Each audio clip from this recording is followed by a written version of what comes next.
baby. Baby. All right. Also, I saw the little discussion in chat about about Dusklight. It is just a program that basically extracts all the files from PC, like extract all the files from like a ROM, like the GameCube version or the Wii version. I think in this case it's the GameCube version.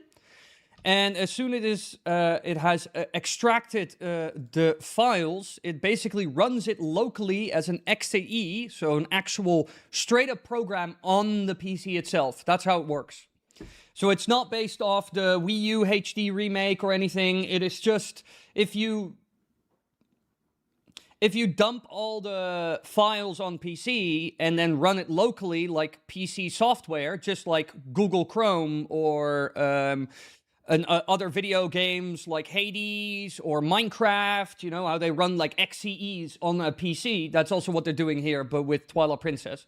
Allowing you to modify anything and everything about it, up-res textures, etc. Like you're completely free, because all of a sudden your limitation is your PC, not a GameCube, for example, or the native assets even.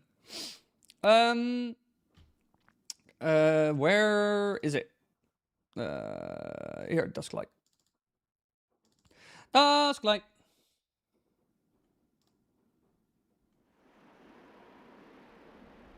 Hey, config port in 1 settings. No device assigned. That's not very... Aha, yeah, no. I understand why you say there's no device assigned. Let me... Gotta remember to hook that up. Yep, Google Stadia controller. Here we are. Awesome. Game. Okay, let's make sure that you are... No, not the Explorer. I would love Dusklight itself. Thank you. Bop.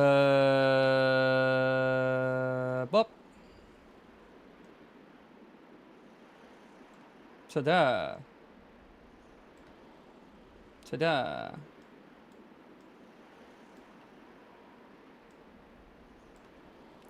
Ta-da! Dusklight! There's already an updated version by the looks of it, which is kind of crazy. We're not gonna download the updated version, because that will probably be a lot of shit to deal with. No, Battle Droid. I'm from the Netherlands. But don't worry, a lot of people get it mixed up, because I speak rather... my English is rather good. And I also have a bit of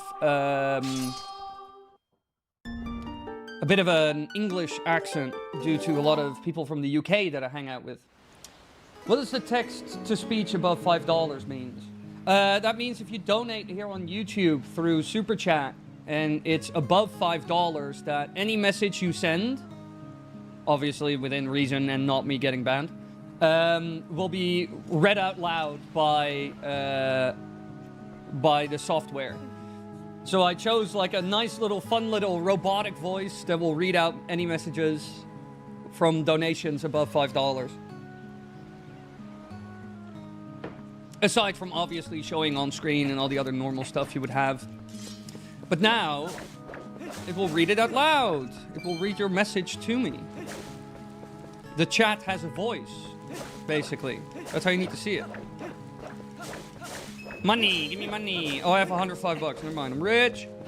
We balling like Bill. All right, what were we doing again? Yeah, we basically freed this from the Twilight. But as you can see, due to it being on PC now and having all the freedom in the world, let me see if I can actually stretch it to 16:9. It should be able to do that. Yep, it just does that. That's fantastic. Let me alter that slightly. Oh, hello. Control? Oh, no, that's not... Shift? Shift. Look, that's a lot better.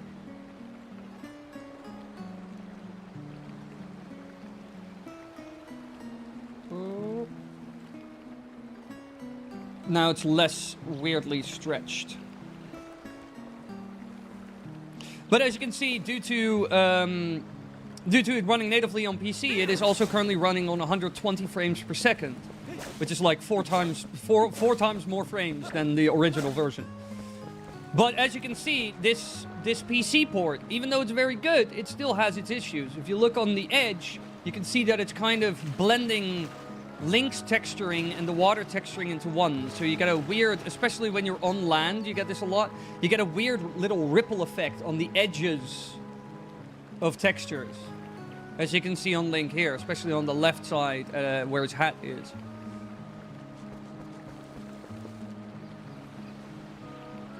This is also 4K. I don't know if I have it on 4K, but yeah, that's all possible. You can also load texture packs. In time, more mods will come out for this. Because due to it being on PC, you can basically do anything with it. People can just play around with this, grab any of the assets. They can even make custom dungeons, custom worlds, custom maps. They can do anything. Really, you can do anything. You can do anything at this point. Also, Battle Droid, don't worry, you don't have to donate. What is it, Midna?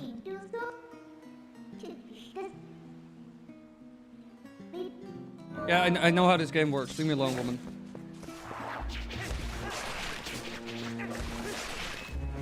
Idiots.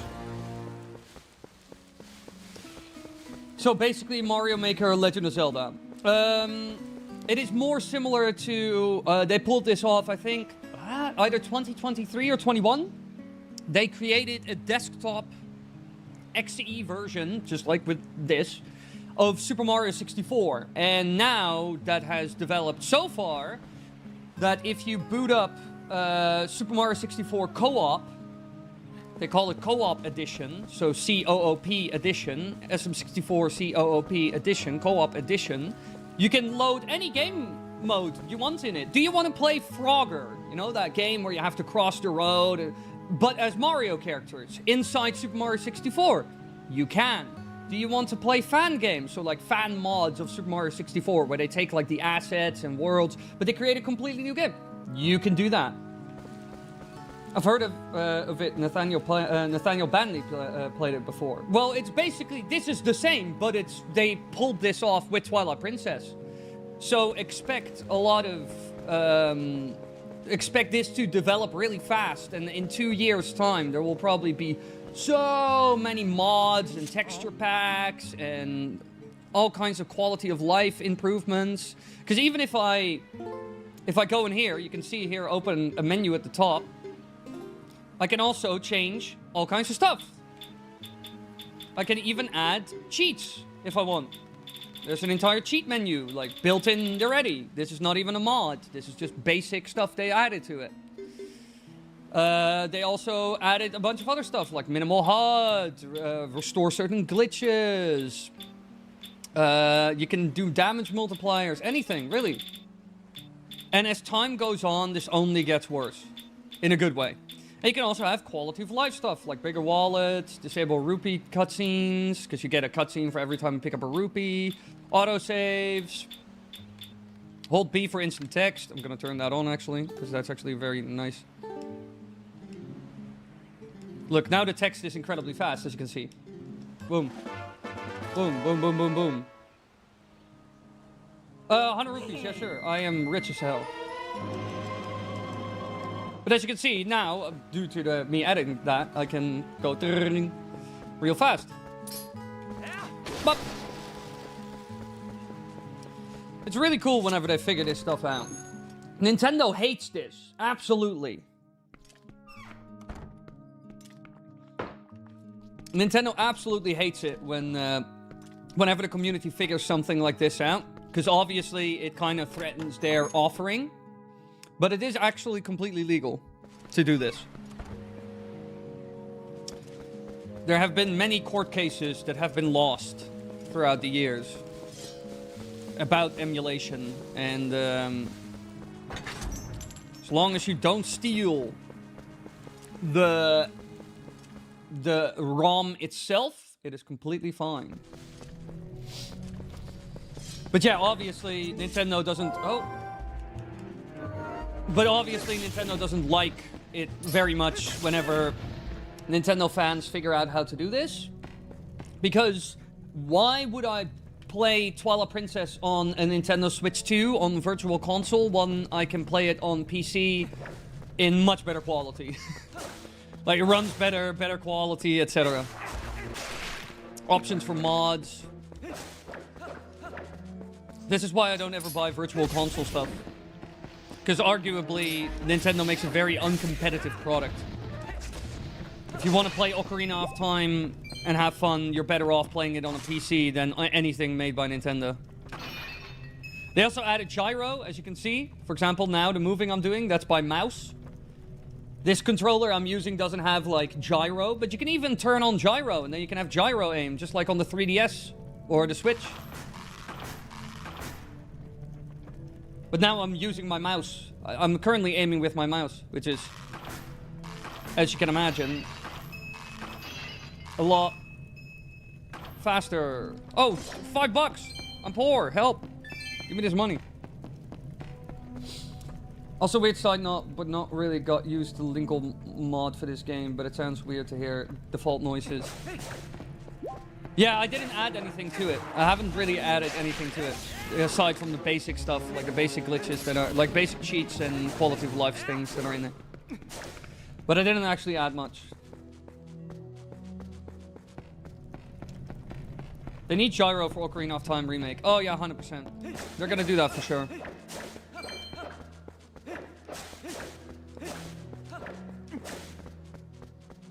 I really hope to have a Ocarina of Time video out soon. I got like 2 things I'm working on. One about like the timeline and another one about dungeons that were cut originally from Ocarina of Time that might come back in the remake.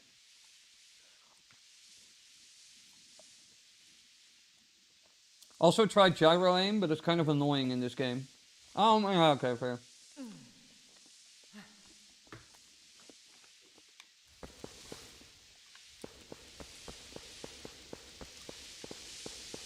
Zelda Euro content, basically. I just want to do a video about like the lost dungeons from Ocarina of Time and what it could look like if they made them return in the remake. So that's mostly the alternate version of Ganondorf's castle, the Wind Temple, the Light Temple, and the Ice Temple, which is the ice cavern in whatchamacallit. At least in Zelda, but maybe because of my shaky hands, it still feels hard to get any precise aiming in. I absolutely love gyro aim. As a PC gamer, I think that anybody who as a PC gamer, I think that aiming with an analog stick is literally the work of the devil, because it just doesn't work.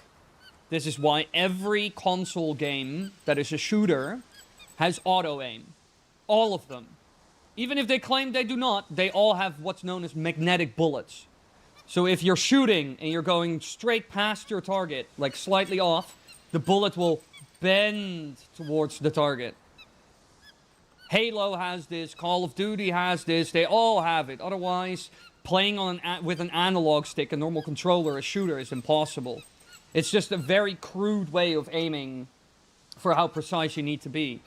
And gyro, in my opinion, really closes that gap. I really love gyro aim, especially when I was playing Metal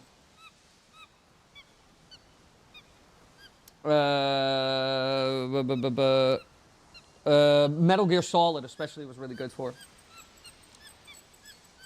Yeah, no, Metroid Prime 4 with analogs is impossible, for example. Maybe I just played too much Resident Evil because I'm low-key better at stick aiming than gyro or mouse even.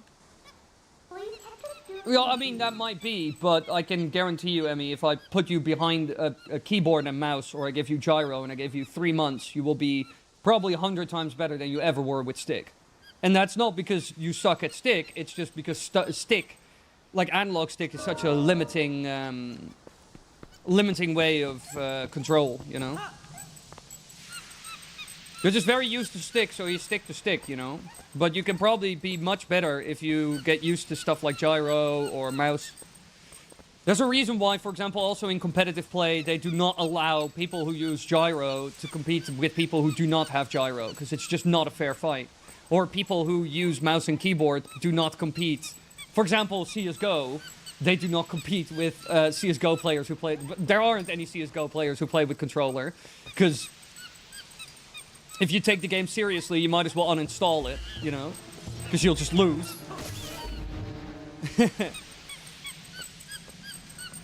But it's great that, like, to be honest, being good at sticks is a really great skill to have. I'm much better with, like, mouse and keyboard. But I bet if you gave it time, you could probably get a lot more mileage out of alternate ways of control. I haven't touched it since I first played it. Yeah, fair. Is there really no gyro for Metroid Prime 4? That's weird. Same, mouse aiming I miss more often than with stick. Well, I mean, again, this could be Shane, and Emmy. Yeah. This could be because when you play on PC with mouse and keyboard, you do not get auto aim. But if you play analog stick, I can guarantee you, doesn't matter which shooter you play, you have auto aim. You have a form of aiming assist. Every analog stick game has it. So it could be that you're just like, why am I missing constantly? Yeah, because you don't have auto aim. Because you're not, like, the game is not compensating for how shit analog stick is as a means of control. And any form of, like, magnetizing bullets and stuff like that, you don't have that anymore when you get on mouse and keyboard because it's not necessary. And then...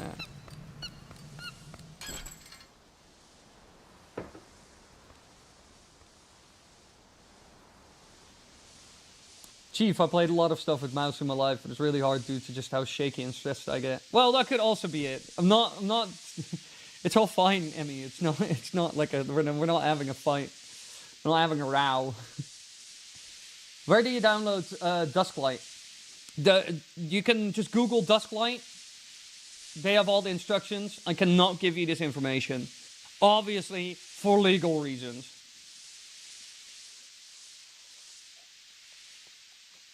Yeah, and the 8 different directions you have with an analog stick is like this much. Like the analog stick's entire thing is like this. This is all the movement you have. In terms of length, it's not much anyway. What is this? Oh, it's all banana. Darn bananas. Monkey. What if Ganondorf was a different race? Like Hylian, Goron... Rito, Zora, Tingle, etc. Where's my folder? Fan ideas.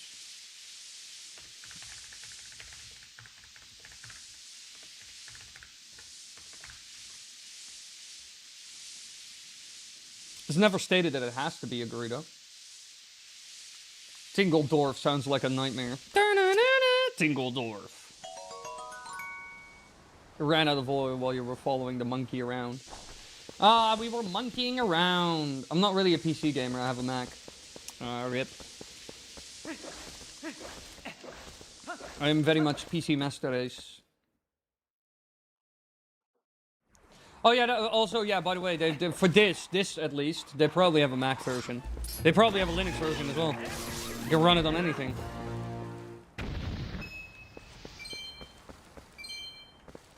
Isn't he not Gerudo? Wait, who? Ganondorf is like always Gerudo. Am I cooked if the only game I can really play efficiently with mouse and keyboard is Terraria mods? Tinglestein Island Theory. Release the Tingle files. Oh no! Not here on chat. Monkey attack? Yeah, monkey attack. It's a brutal monkey. Alright, shall we rip off the bird, everybody? Wee wee. Wait, where's my...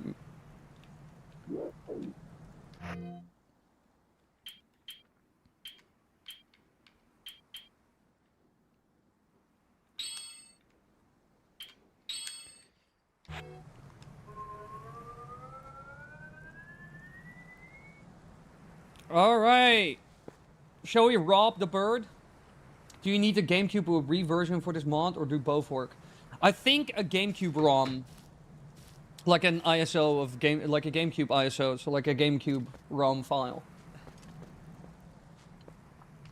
which you can either get online through less legal means, or you can dump your own copy, like dump your own disc. You guys just made me think of the Pokemon in Real Life skit by Smosh. Alright, monkey. Monkey! Monkey! Alright, we're gonna rip off the bird, I guess.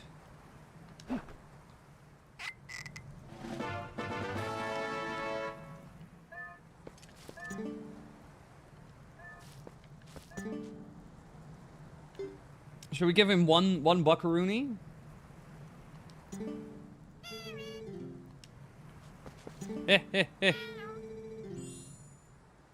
Petty theft, yes.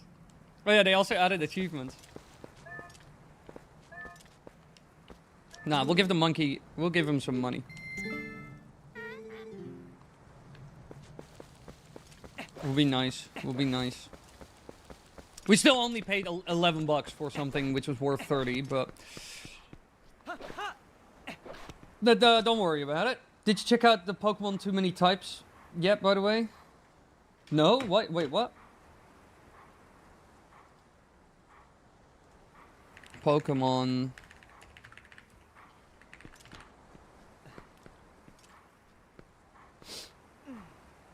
Pokemon Too Many Types. Unleash the power of endless types, where impossible combinations create limitless possibilities and every Pokemon battle becomes a legendary tale.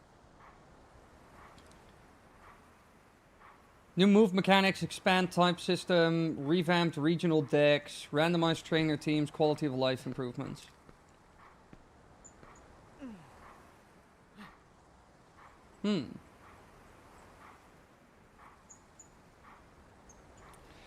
Okay, I'll keep this open. Where is my streaming software? Here it is. You could argue that Vati and Malladus from Spirit Tracks are reincarnations of the Demise, also beings that spread destruction. Well, especially Malladus you could. Because Malladus is also a demon king. But we have no idea if there are multiple demon kings, whatever, you know. Also, in honor of the monkey, we have Banana.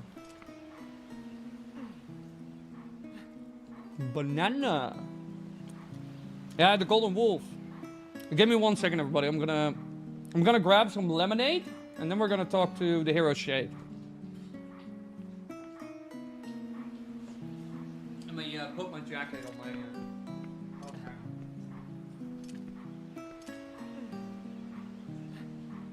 Oh, camera, follow me, baby, follow me. Oh, the camera. The joy. Kitchen stream chat. And we're getting out of milk chat. It never ends. Never ends. Buy a carton of milk and it's gone in 2 days. I don't know how I keep doing this. My bones must be made out of titanium at this point. If I ever break a bone, then I don't know how that's even possible, you know? This is genuinely an impossibility that has become a possibility at that point.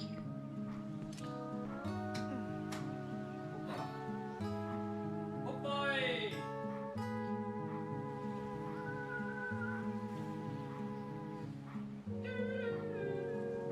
I love Feral Woods, it's like a track.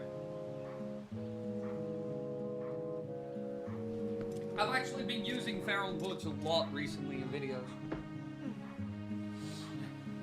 Like they've been used a lot as a voice, as background tracks while I talk. Okay. Scoop myself up this chair a little bit.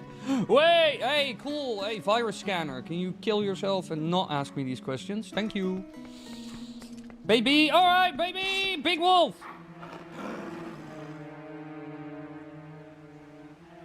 Zulu the Witch videos.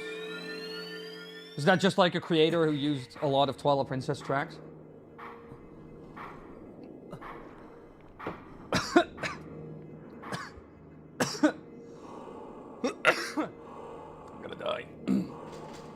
The Hero Shade!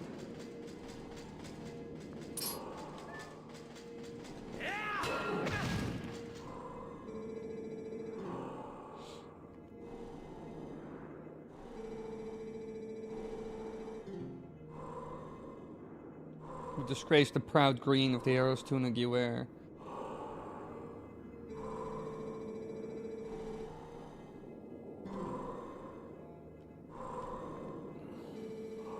Then you will be worthy of receiving the secrets I hold.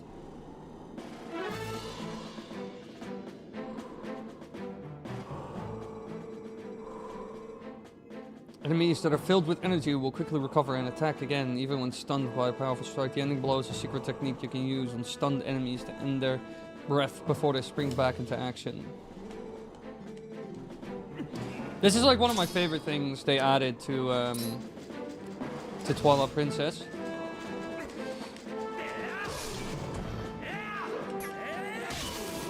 The fact that you get like special techniques like Helm Splitter and Ending Blow and all that. I think that's so cool. It's like genuinely one of my favorite things about Twilight Princess is that they added all these custom moves. In my opinion, it's actually quite a shame that custom moves like this never came back in any subsequent titles. Only in Tears of the Kingdom you can learn that one move that the Yiga can do with like the...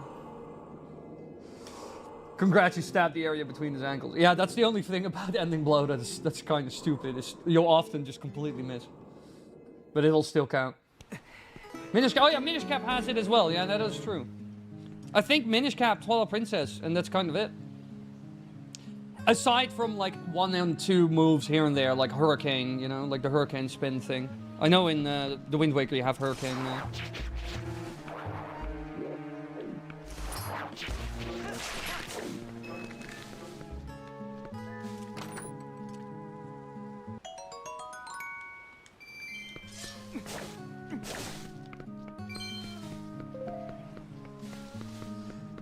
If Wily can cheat, use bombs. I don't have bombs, Andrew. I cannot.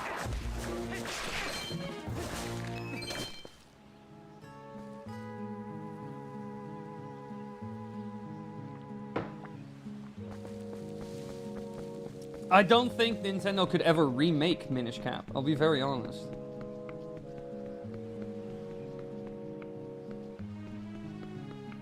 Because if they remake the Minish Cap in a new style, it's like it completely defeats the point, you know? It's like, why? The reason why Minish Cap is so cool is also very much because of the style that it has, you know?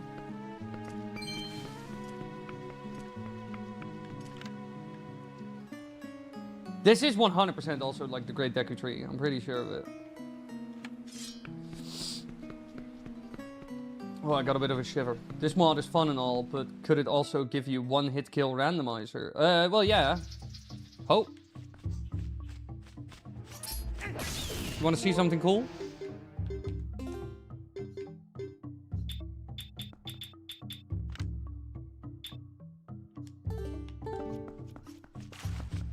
Now we got one-hit kill, kids.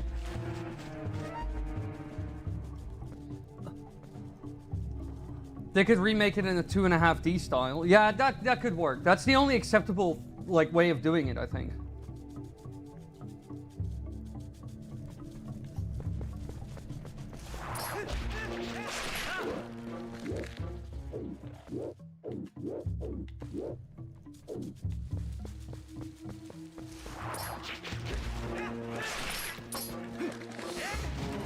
Well, that was it. No, Link! Alright, we're gonna turn the one-hit kill off.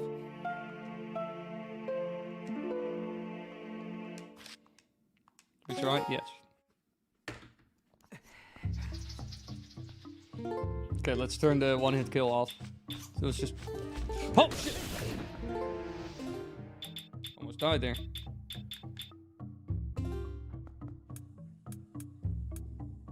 No, okay.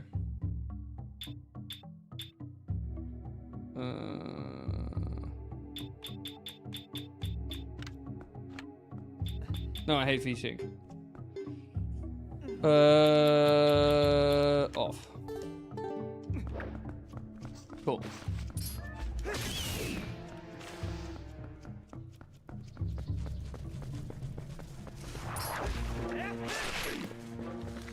Dead.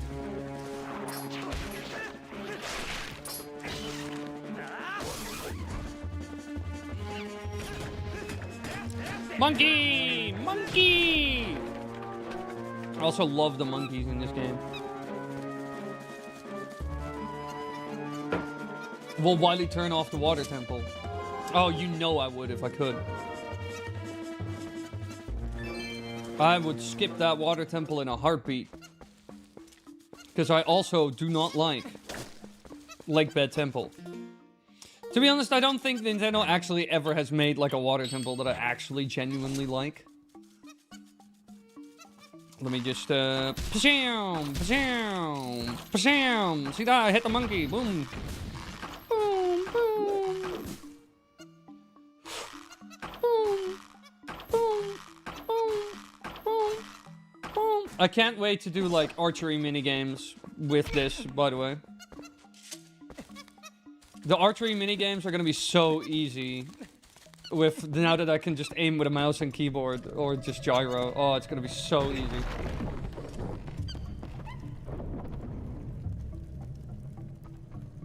If at most needing patience. Yeah, and that's exactly where we go wrong. Also, I would love to do a video at some point about these gigantic spiders that you find in this temple.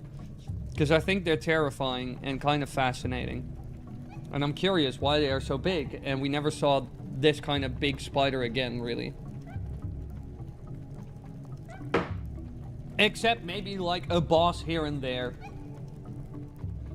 No, just these Skulltulas in general. Why are these so big? Why are these so big? They're the only ones where we actually see like massive, massive spiders.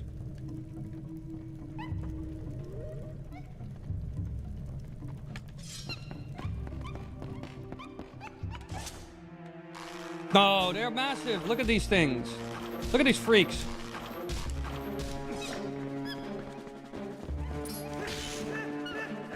I just think they're really cool, so I'd love to do a video on them.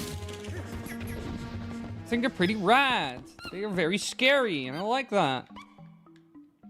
Also, I really want to do a video about all the bomb creatures in Zelda. Because the amount of animals that are designed to have explosives in them is kind of nuts. And it makes no sense to me. So I am curious. Whoop. Monkey, shut up! You keep squeaking and squawking. Driving me mad. Monkey! Oh, these monkeys. This monkey business. Hey, Celtic! They just look bigger because they have really long legs in this game. Yeah, but still! I would love to do a video about those spiders, because they're cool. Can a man have a thing?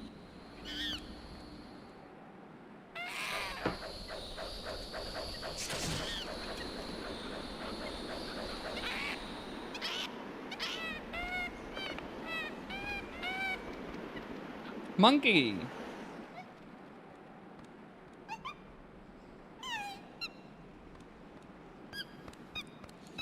Monkey!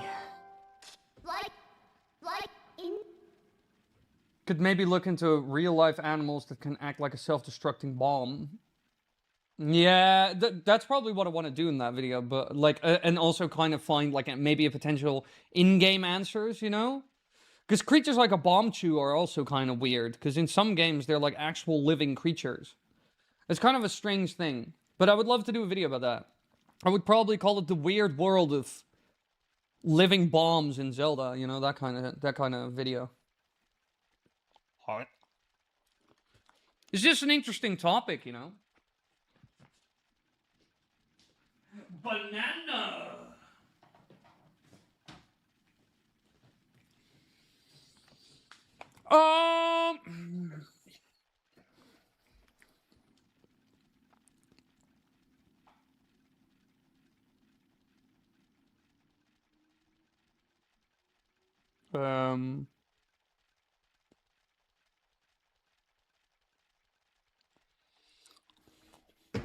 Just hug with your need. Won't help you anything. It seems like she wants to take you somewhere, so maybe you should just follow her. Monkey! Shut up, monkey. Come with me, monk. Run, monkey, run!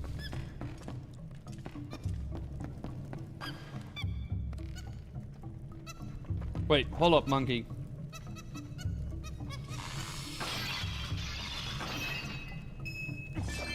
Yes, moolah.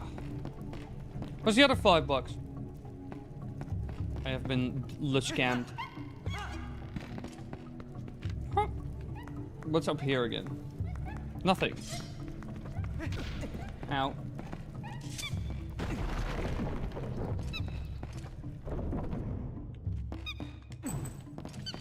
Time to look at one of the strangest creatures in the entire franchise.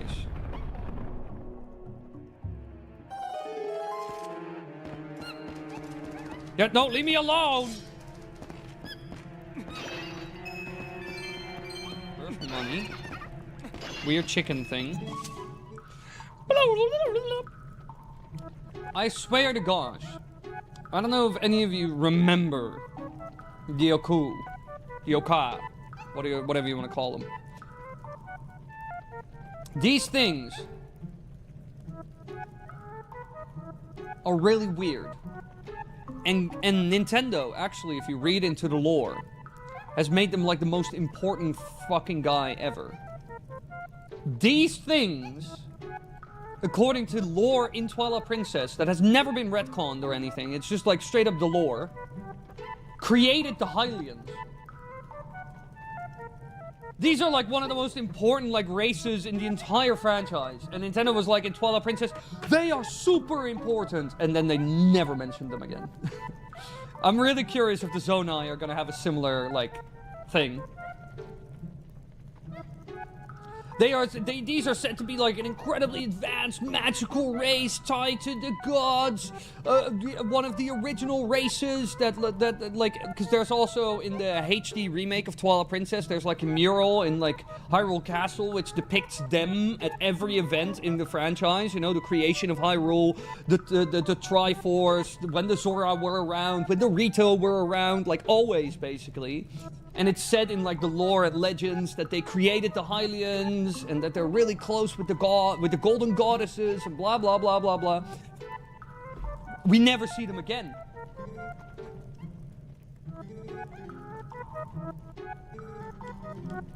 You genuinely never see them again. It's so weird. I'm really curious if the Zonai are gonna have a similar like direction. Ow, don't headbutt me, dickhead. The living bombs in the game are weird, especially with how there's no reason to buy them as items. Yeah, you could just kind of like... Well, you could breed them and then sell them, you know? Just like how you can buy eggs, you know? The Yoka are punchable as hell.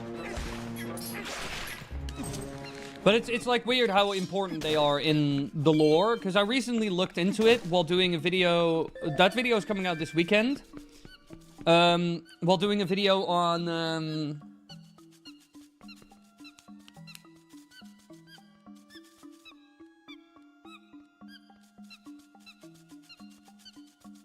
a video on the Sky Islands, you know, because like in the Zelda franchise, there are constantly new Sky Islands appearing and subsequently disappearing. Bye, idiot. I love that this spider just falls into the water. Like the best. Feels like the dev just wanted a silly aspect of TP lore to offset the kind of moody tone that the rest of the game has. I don't have the key. Stupid monkey! Have you heard of a key? You know what metal is? Shut up, monkey. Stop making noise.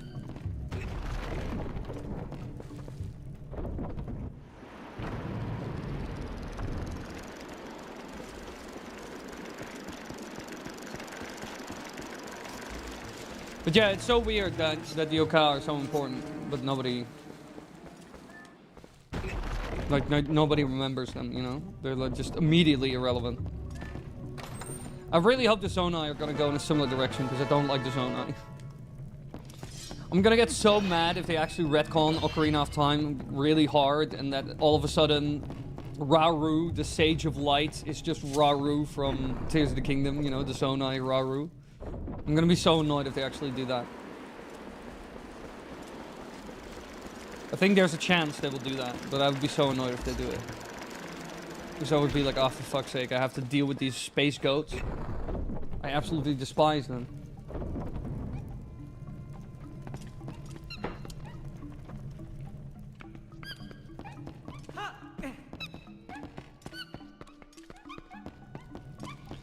The monkey is squeaking. Monkey's like a squeaky toy. I'd hate that. I don't hate the Zonai as a concept. They are dragon people, which makes sense with the Divine Dragons of Skyward Sword. But they don't do that. Yeah, but that could very well happen. Also, they're not really dragon people. They're more like furries. That's why everybody was like, huh, wow, what are these owl statues and these other statues in the Zonai ruins? And that's because they were all just, like, motherfuckers in fursuits. Like, for real, for real.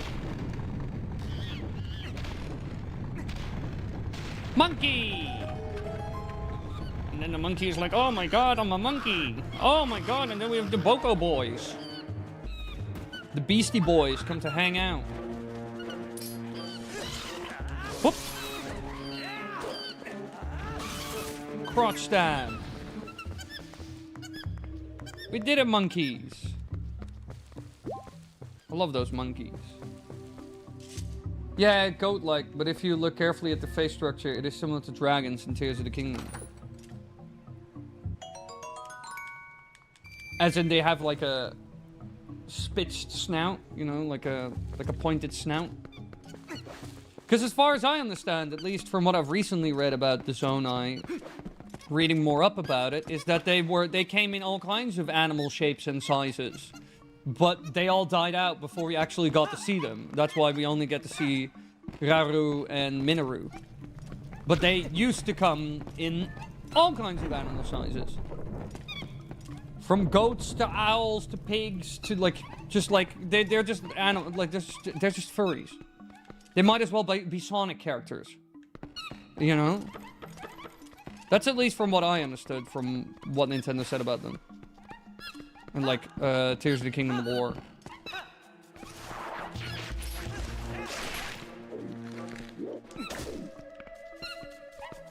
More like masks they wore like the champions did in Tears of the Kingdom. Yeah, they did that, but like, they used to come in all kinds of shapes and sizes to Zonai themselves. At least from what I read about it recently.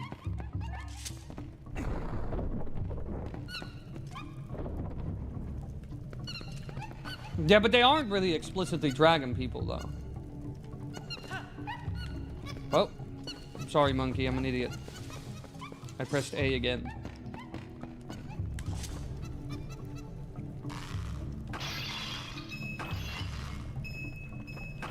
This is a great way to farm money.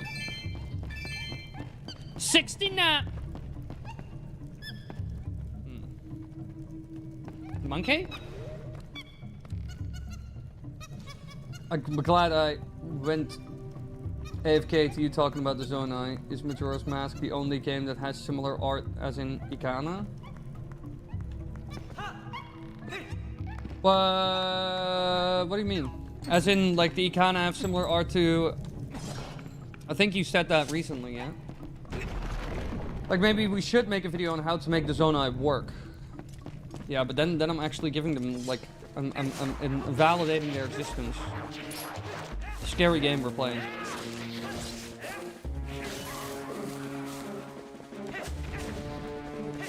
Another video about the Zonai. Here we go. I mean, we could. Might not actually be a bad idea.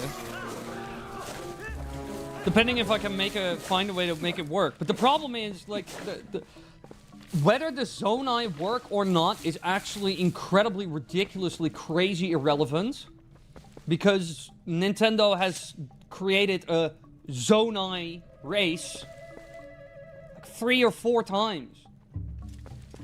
And every time it's like, these guys are the most important thing ever. They created the universe. They are the most powerful. They are the gods. They are everywhere. And the next game, don't exist. And the game after, don't exist. Game after, don't exist. Game after, don't exist.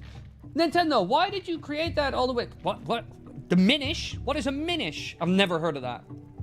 The Oka? What is the Oka? I've never heard of that. You know, like, they constantly do this. They create, like, some sort of, like, sky races, like, godly beings that are super duper ultra important. And then they immediately abandon it. Like, straight up, 6 seconds later. It's crazy how they done that. Sounds like a fun subject, too. Well, it's...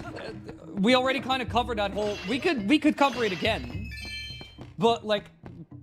I found out about this while writing the Sky Island video that you're working on right now. You'll notice it in that script. Because every Sky Island being from the Wind Tribe and the Minish and the Oka and everything, like, they're all gone. Nobody cares about them. They've all become irrelevant. Yeah, Breath of the Wild was gonna have Minish, but in the end they didn't.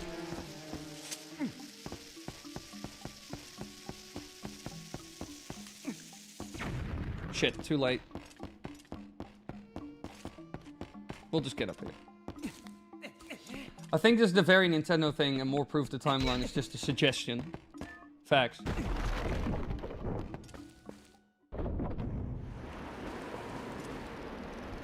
Also, let me... video... frame rate.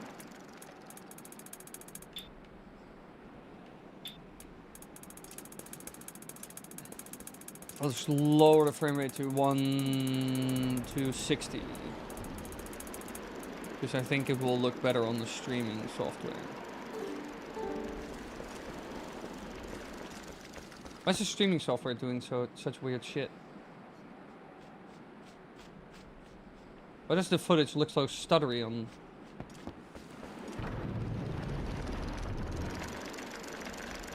What if I... Oh, that's 100 times smoother. We're gonna use that.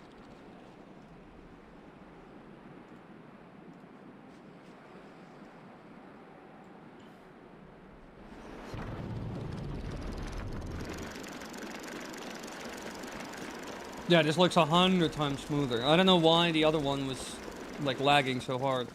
This looks 100 times smoother.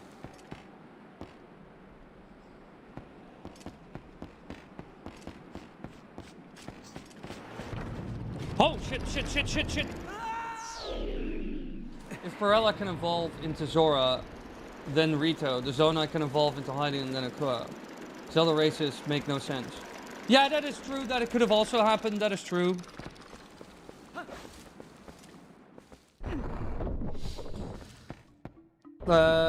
Damn, this OOT Switch 2 remake is gonna be the divisive thing that's gonna make me get one. Wasn't counting Pokemon Wind and Waves as enough of a reason. Now gonna burn like 500 and then like 70 per game. Yeah. It's just the way she goes.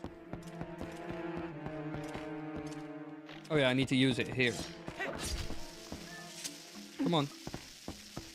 These creatures look so weird. Look at them. Look at their eyes.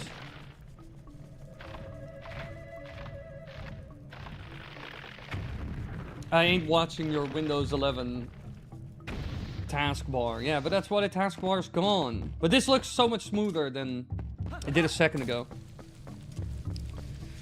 God knows why.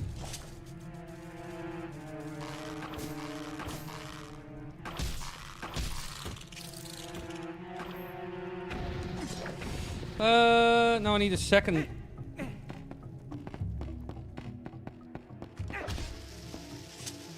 Yep, pick it up, Link, you idiot. Look at their eyes, though. Look at those small little beady eyes. Yes. I wish Wind Waker kept the Rito separate from Zora. It would make so much more sense that way to think they were just a race we did not see outside of OOT manga. Yeah, I mean, it would have made a lot more sense. But again, it's Nintendo. That's, like, all powerful fairies exist just to save Link and upgrade clothes. No story relevance. Completely optional. Very underused. There's a lot of stuff underused. A lot of, like, powerful gods and creatures that are then not subsequently used ever again. Oh, I see what you don't see, and it's a big spider hanging up there. Can I hit it? Almost. Yes! Stupid spider. Stupid monkey! Whoop. Be aware of big Australian insects. I should be more aware of those little fuckers. Oh my god, it's a small key. I needed that to save the monkey. Monkey drunky. Pot. Whoop. Oh, 5 smackaronis. Saw that, chat. We're rich. Now I'm gonna invest these 5 rupees into SpaceX stock.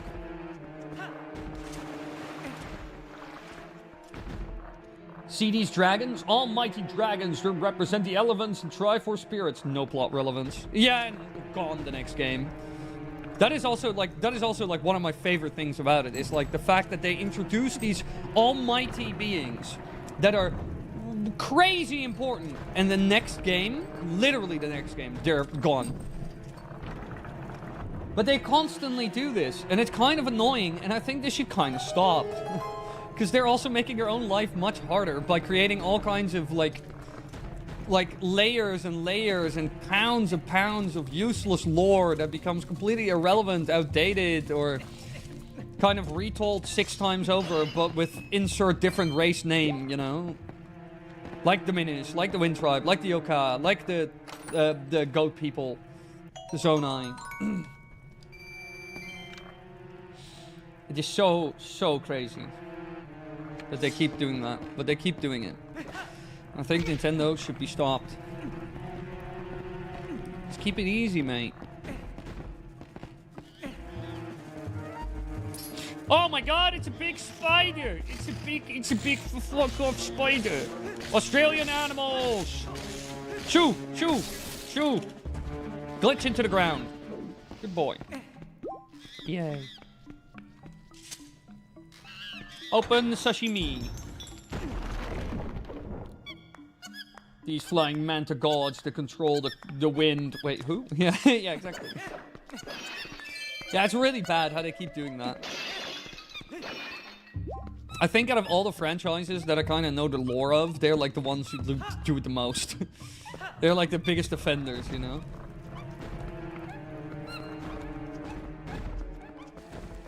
Monkey, watch out! Legend of Zelda Aussie Edition. Drinking my VB while getting absolutely mauled to death by a gigantic spooder. Spooder! Come with me, monk. Where do I take the monkey? I cannot really get, Oh, yeah, no, I just need to... Yeah. Bye, monkey. Idiot monkey.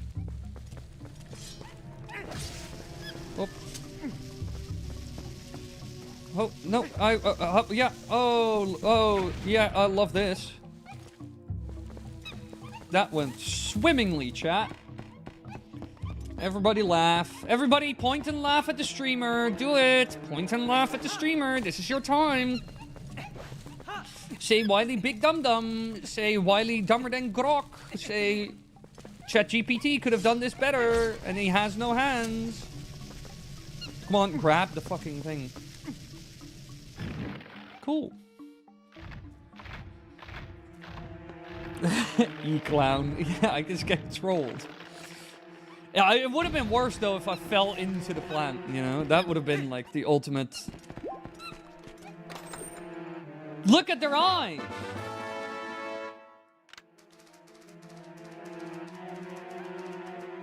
Ow!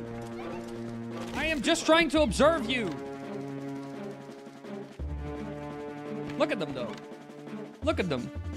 Look at their little beady eyes. Their little bulbous eyes. Okay. No. Don't get angry. I just want to look at you. Look at them. They look like silly geese. I think there's actually in-game flavor text. So like random dialogue, shit like that, you know. It's not really relevant. It's just there to add a bit of flavor to the game and the world. I think there's actually flavor text in-game of people, apparently Hylians, keeping those bugs, those bulbous explosive bugs, as pets. I think, if I remember correctly, there's actually flavor text that mentions that. Wily, why does it say not for under 13 in your description? Because that's based on laws introduced by the feds.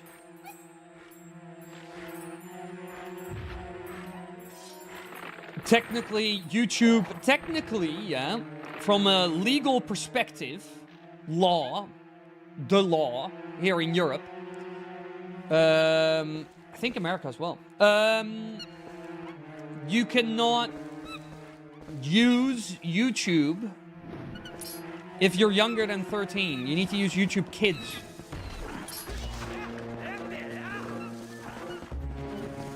Well, yeah. Ow. I hate you, though.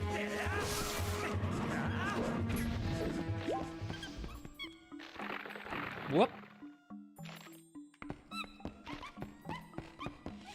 So, because if you're under 13, you should be on YouTube Kids, and technically you cannot advertise to children, etc., etc.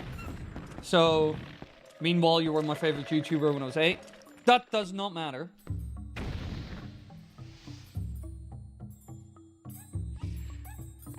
Obviously, there are loads of children using the website, and technically, from a legal perspective, they should be on YouTube Kids.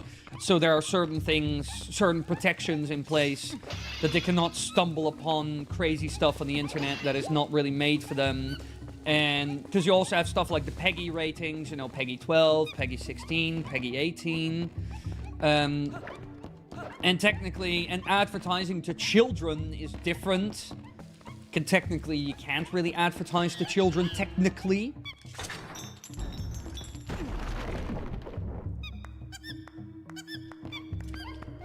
Yeah, it is kind of the most half-assed way, but it's kind of like it's a bit difficult for YouTube to really do it in general, because like if you're younger than 13, you could also have that kids just go to the normal YouTube website and they don't log in to an account, but they just browse, and then they can still find everything, you know.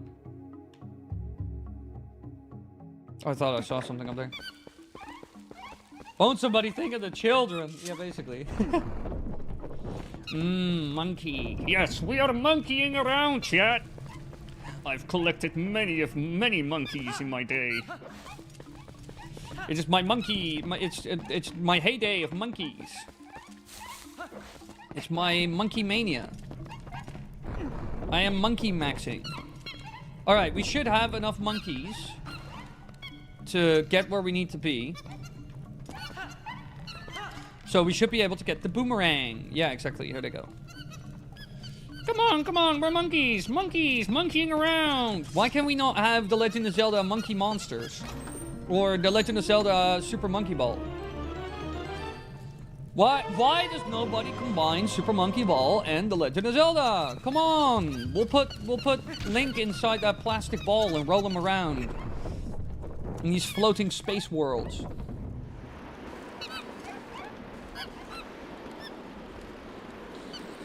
The tribal chief, the real Mank. Or the Monkey Quest. Kiryu was already in Monkey Ball. Who's Kiryu? Which obscure character is this? Kiryu. Oh, what the hell? From fucking Yakuza? He was in Super Monkey Ball? That is very fitting, though. I'm not gonna lie. That is actually surprisingly fitting. Super Monkey! Well, don't do that. Monkey. Is drinking a big thing in the Netherlands, Wily? Well, I would say most people drink here. Drinking is pretty normal here, yeah. Just like Germany and Belgium, we're very much a beer. This is very much a beer country. Beer and wine country. UK bans social media for 16 and under. Also UK tests transgender medication on children from ages 8 to 12. Yeah. Gotta love governments. Also strange.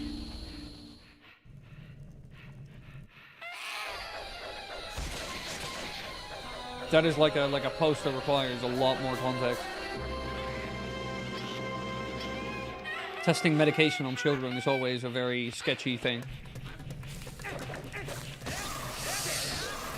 It's not like OOT. In OOT, you can just like spin around and then...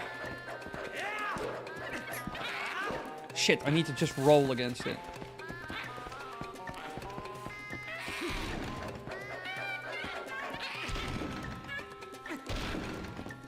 Stupid monkey! Super monkey ball! Okay, and then just boom, boom, boom. Shit. You can do it in one cycle.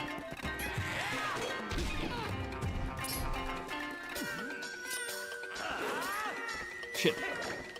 Come on. Why is the spinning... Why did they change that? Why is spinning so much harder in this version compared to OOT?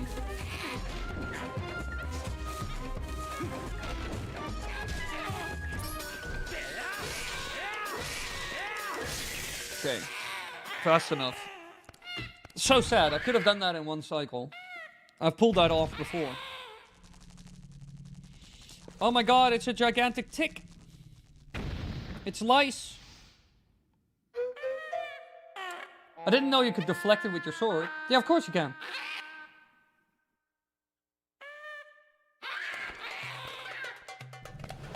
Yeah, that is true. Drinking age was increased from 16 to 18 here in the Netherlands. And drinking has become less popular. But that's just because people, like, the clubbing scene is less popular.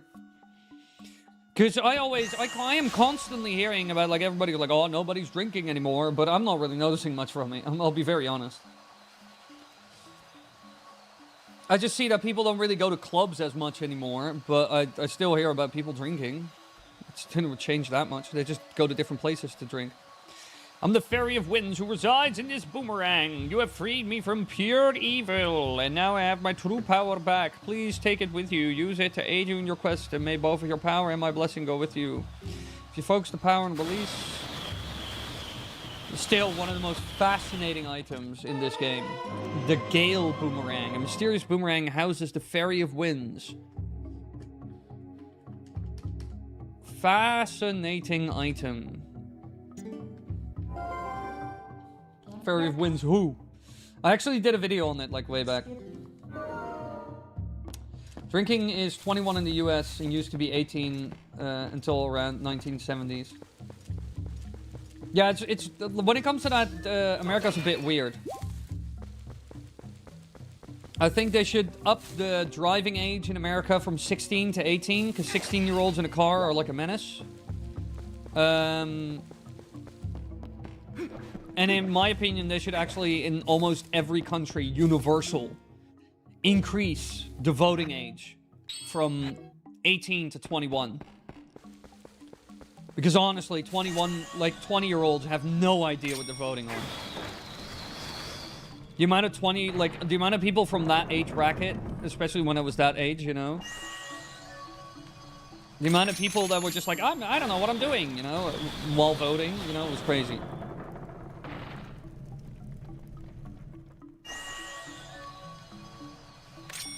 Drive a car, 16, vote 18, sign up to form the army, 18, drink 21. Yeah, it's so weird.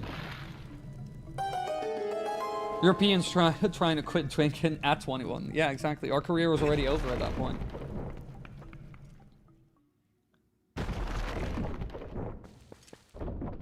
You beat my comment, shaving. I was gonna say...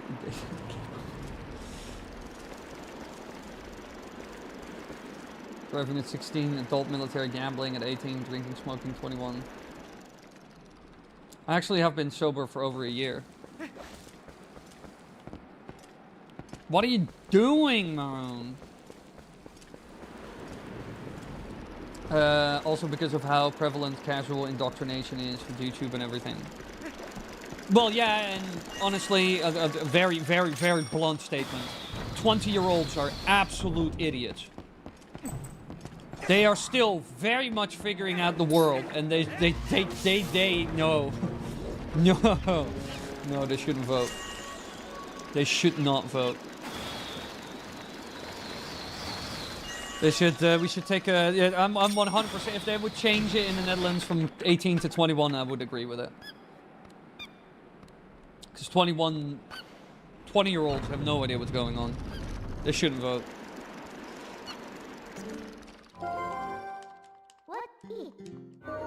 So many people in that like age bracket fall completely for absolute propaganda and have no idea what like the repercussions are. Because again, cause and effect. Like there are a lot of things in your brain at that point that aren't developed yet. You have no idea. Like you cannot calculate risk. You cannot calculate long-term effect. Stuff like that is like incredibly underdeveloped still at that age. This is why also here in the Netherlands, if you get your driver's license, you start off in a point system where you get scrutinized and punished harder for misconduct in traffic while driving. And when drinking alcohol and stuff, like you cannot, basically not drink at all the first 5 years or something when you have your driver's license. Which is like basically made because at 18, you do not have risk perception. Or at 23, only from 23 and older, you can get the fastest speed motorcycles. You're allowed to drive those. All of this was added because a 20-year-old has really bad risk perception and long-term effect perception. This is well known. After 25, that has fully developed, you know? So I don't think it's actually a bad idea.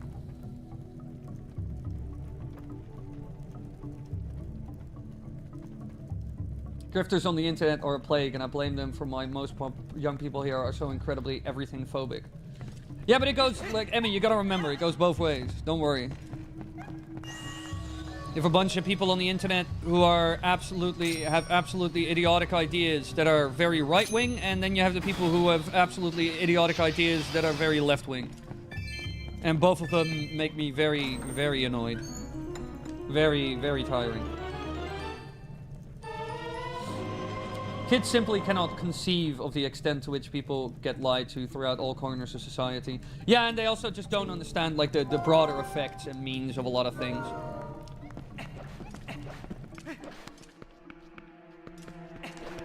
It's just a lot more complex.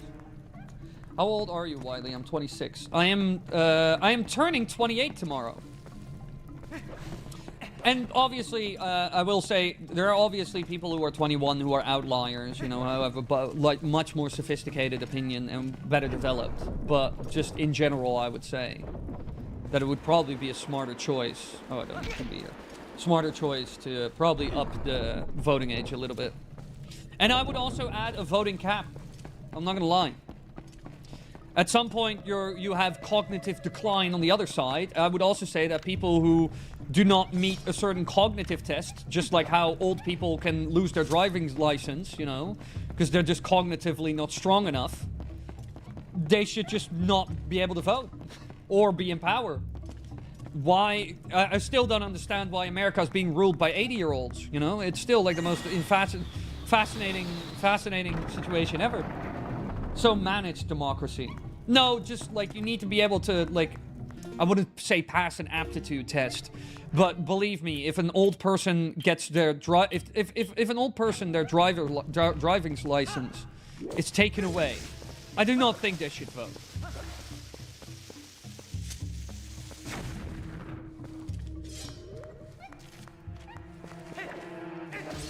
Let's be honest, because they're like, I mean, to an extent we do this, but it's more like when it goes completely wrong, that's when it changes. Oh, yeah, no, yeah, well, I mean, we're not necessarily going to run out of Social Security because of them. We're going to run out of Social Security because of baby boom, and we have no kids. Our generation doesn't have enough kids, and actually the generation before that as well. Birth rates have been declining since the 90s. And there was a massive baby boom after the World War, which is kind of a logical response, you know? So, in many ways, you also got to remember it's not really the old people's fault. To an extent it is, and to an extent they should, like, be better people. And not be so stubborn and not be so greedy about it. Because sometimes boomers really can be, but boomers also ended up in a situation that they did not expect. You know, while trying to do their best. I mean, all our parents said, go to college, go to uni. And yeah, that everybody did that. And then the value of that education went down because not everybody can be the manager. Our parents never expected that either. So, you know, that was also, in hindsight, bad advice. That college, uni might not always be the answer. Maybe you should go in trades. Maybe you should really look into what you're going to study and whether you can actually get a job in it, etc. But, you know, like, you shouldn't expect them to be perfect either. Our parents, you know, because they aren't. And we aren't either. I'm expecting you to have at least 3 kids by next year. That's good. It's going to be a tall order. And I know some people. I know someone who would not be very happy with that. Which is kind of hilarious. Funny. All right, we got the boss key, so we're basically going to the end. It's jobs too. They hold on to these college role positions at the end of the day. I could totally see myself just working on a farm if shit doesn't work out. Yeah, but that's completely fine. Did you go to college, Wily? Nope. I went to college for 1 year, and then I was doing YouTube during that first year of college, and then I left college because YouTube was going really well. And I didn't see a need in getting my college education.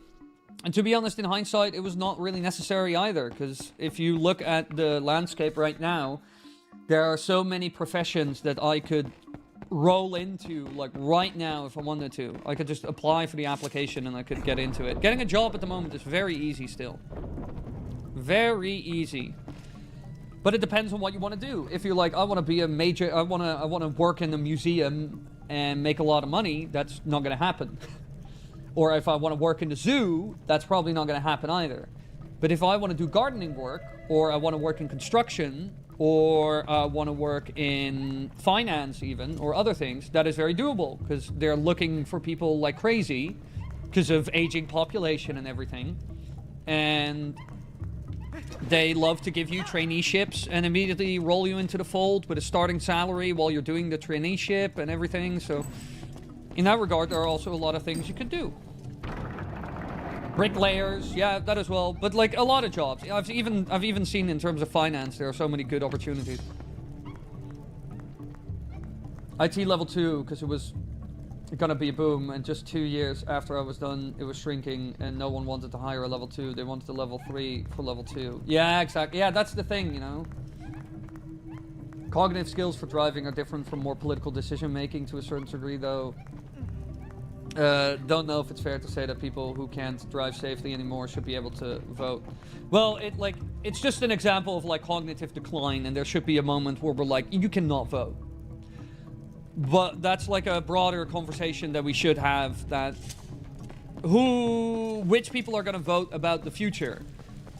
A bunch of 80-year-olds that are probably not even going to see the end of this term, or the 20-year-olds that will, and 30-year-olds and 40-year-olds that will actually face the consequences of said term. You know? That's kind of the thing as well. And just how cognitively sharp are they still?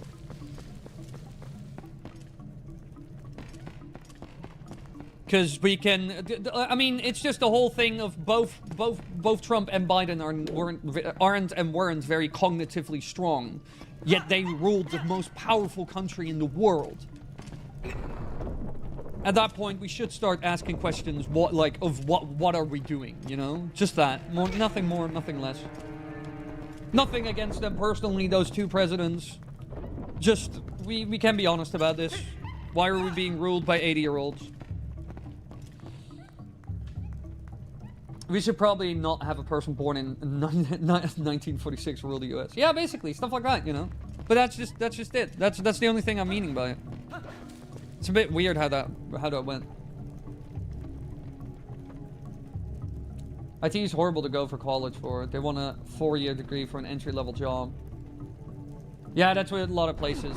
A lot of places. I don't need to be here. I need to... Aha, I know where I need to go. I did need to go... I need to go one to the left. So we monkey jump.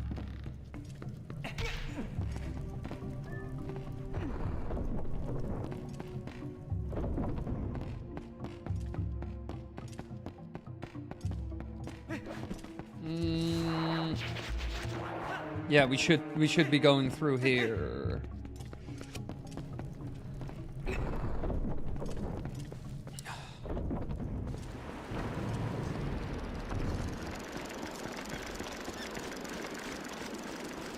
Monkey!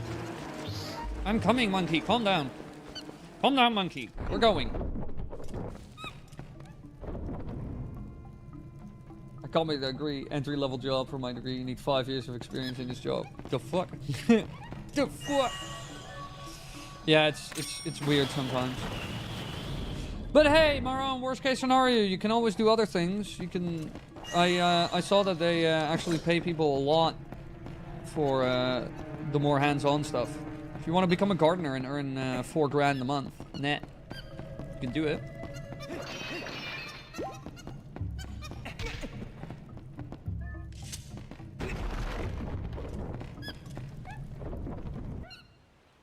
Oh, look at I love that the monkeys do backflips. Look at them. Look, they do backflips. I love these monkeys. Chat, how much is... Hey Google, how much... Hey chat, how much is a monkey? Chat, what animal mascot do we need for the channel? And yes, monkey is an answer.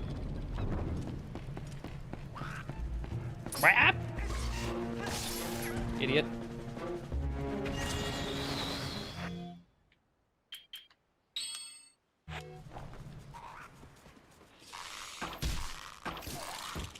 Oh, missed. Oh, there's nothing there. Got him. Idiot. Robot monkey? Make it a girl and have a... Make it a girl and have a... Make her have a big butt. I don't think I can, like, legally own a woman like I do an animal.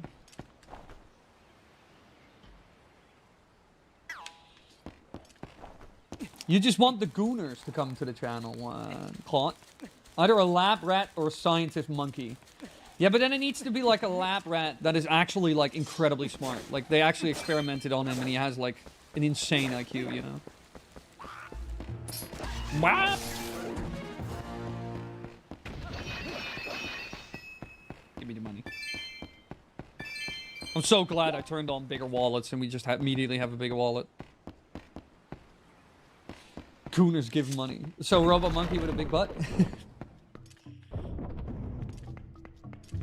How about 2 robot monkeys? I have my own cactus garden in Lamau, but now I'm an official trainer for Officer Juridische Dienst for the Krijgsmacht. Well, you could also sell cacti, and that is your profession. And to be honest, you could always, like, I'll be very honest, you could always just start a business as well.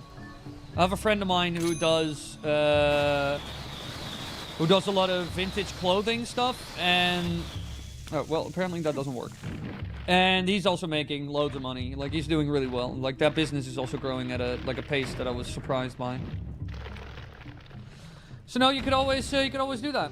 So you just want Pinky in the brain. Yes, yes, exactly, Shane. I'm glad you immediately caught on to what I wanted.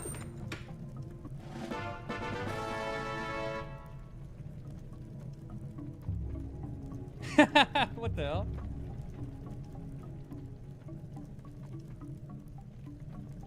Popcorn buckets, why? The best thing to do with a cactus is to put it in someone's pocket when they aren't looking. A reflex, then they try to grab it. Shane, you should not be allowed to have things. Shane, you're not allowed to have nice things. That's just how it works. Whoop! Boom, boom, boom, boom, boom, boom.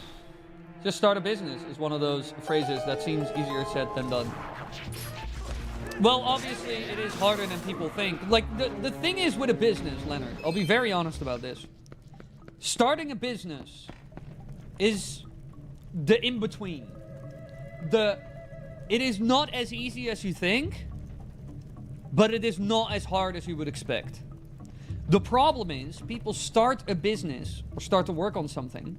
They do it for like a month or maybe 2, and then they stop. And they're like, it doesn't work. But a business, usually, give it at least like a good attempt for at least a year. Even if you do it like, you start off with smaller scales, so you can still have like a normal job with it, so you don't die or whatever. And you just start it off on a smaller scale. Because that's also what that friend of mine did when he started the vintage clothing shop, like web shop. He also did it as a side hustle, and now like a year or a year and a half later, is doing really well, and he quit his main job. You know, like it might not always work, but you need to give it like a good shot. You can't just try it for like a month or like maybe 2 or maybe 3 and you're done. You need to do it at least for 6 months. Preferably a year. Like, truly, give it your all. Work on the website. Make marketing material. Promote it on, like, socials. Go to events, or, like... Because that's also what he did. And now it's doing, like, pretty darn well, you know? So that's kind of the thing with a business. To be honest, before Wily actually became, like, before Wily truly became profitable... And it was like, yes! That also took like a year and a half. Year? I started in like 2015, and the channel, to be honest, really started going off in 2016. Probably like half a year in, that's when it really started. Then we got to like 40 or 50k subs.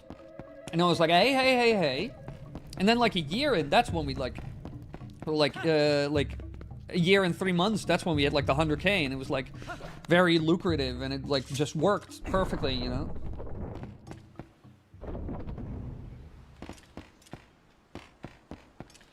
Except you would need a good idea, good vision, planning, time. That does not seem easy and even somewhat risky. Yes, it is. Same goes with just having a normal job. It's opportunity cost regardless. And Leonard, always remember, glass half full. This sounds very glass half empty. It's very easy to always, like, always got to remember, this is so important to remember in life, because you can do this with everything, and it is so easy. It is so easy to be like, yeah, but this, and this is why I should never do it, and this is why it sucks, and I'm not doing it. You can do this with anything. Oh, I'd really love to do a martial art. Yeah, but that actually costs time, and like I might get like injuries, and I have to like pay money for a trainer, and actually never mind. You can do this with anything. This way, you could literally like create like a negative sentiment argument to not do anything. Anything. You can do this with anything. You can do this with educations, with schools, with jobs, going to parties, hanging out with friends, new hobbies, new interests, businesses. Whatever, it doesn't matter. You could infinitely come up with bad arguments, and that's because it's a very easy place to be at, you know? It's just like why everybody is... This is also why everybody is really good at criticizing things and complaining, but barely anybody ever comes with an answer or potential solutions. Everybody loves to complain, oh, this sucks, and this president sucks, and this prime minister sucks, and this politician sucks, or this company sucks, and blah, blah, this product sucks. Cool. What should they do? How should they solve it? What should be the approach? What should be changed? I don't know. It's a very easy stance. Very easy stance. So that's one thing you always got to keep in mind. Don't be that kind of person. You can look from it from both sides and be balanced, but... Always keep this in mind, because it's a very easy thing to slide into, and it's a very easy way to limit yourself in every way imaginable. Every way imaginable.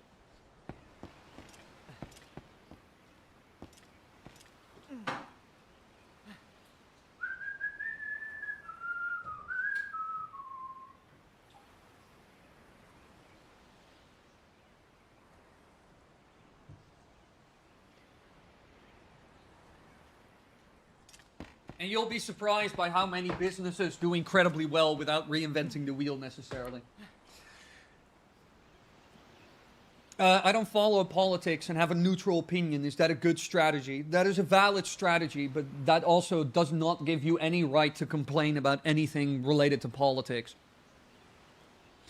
In my opinion, I hate those kinds of, like, I'm not saying that you are, but you gotta remember one thing. If you're like, with politics, I'm very neutral and I don't look into it or care about it. If there are any consequences or there's stuff like, oh, I don't like this, all this politics, you have no right of complaining. Same goes for people who don't vote. If you do not vote, you do not have a right to complain. You have not actually participated in the event, the system, and so you cannot complain. It's like showing up to a party where everything has been set up, you know, the cups and the drinks and the food and the snacks, and you just come in and like, what the fuck? These chips suck. What is this food? I hate this drink. Why did you buy this cheap beer? Why are the cups set up like that? Why is that table in that corner and not that? Shut up. You weren't here to set it up. You cannot judge this. Again, very easy to stand on the sideline and complain. Very easy stance. It is the easiest stance to just be on the sideline and complain. It's very easy. Because you can always claim victory and always criticize everything, and you're never responsible for if it goes wrong, because you haven't done anything, you know? Or have an actual opinion.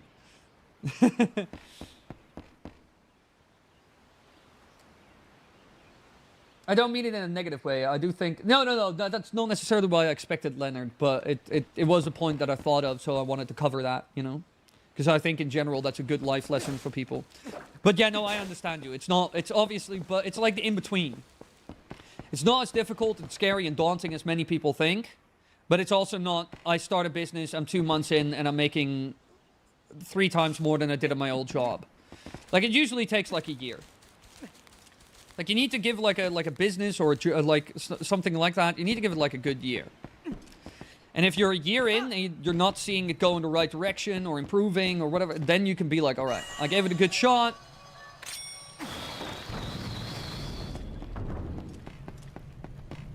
I need 2 more monkeys. Where do I get monkey? I need more monkey. Huh?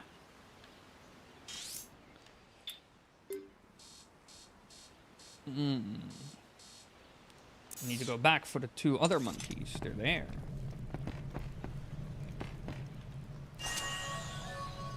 I vote cheat codes.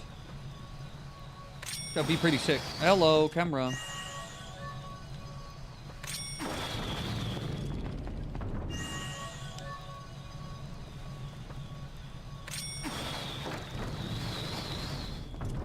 I can't be neutral and argue over something.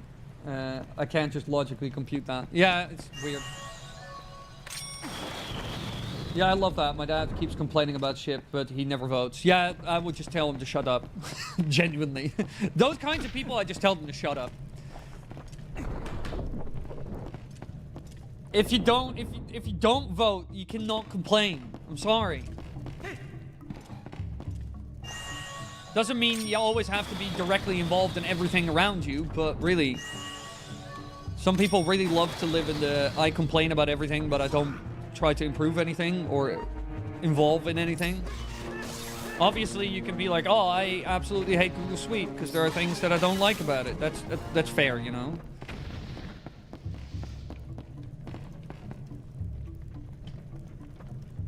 But I think y'all understand what angle I'm coming from with that.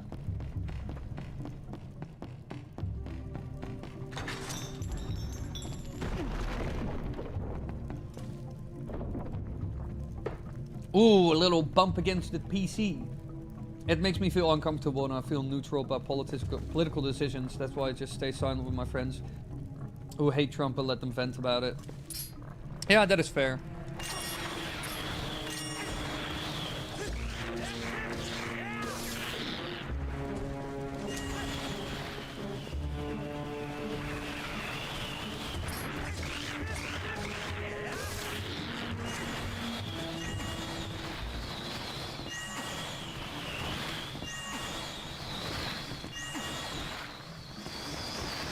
I love how these tiles just keep flying.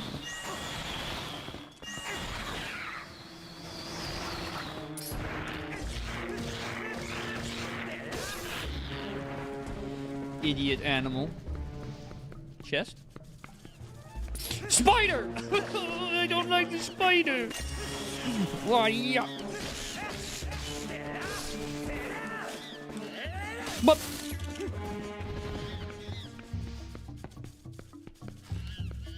But let's get away from the topic of politics a bit,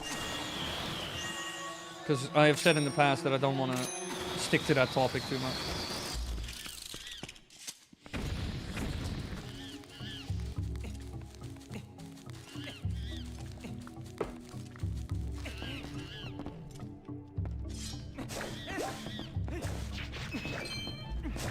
Oh, you hear that? He had a little tongue out. Die! I said die!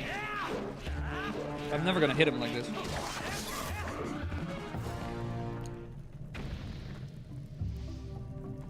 So for like 50% political stuff, so good idea. Yeah, exactly. Yeah, at least it has been relatively lighthearted discussion about that.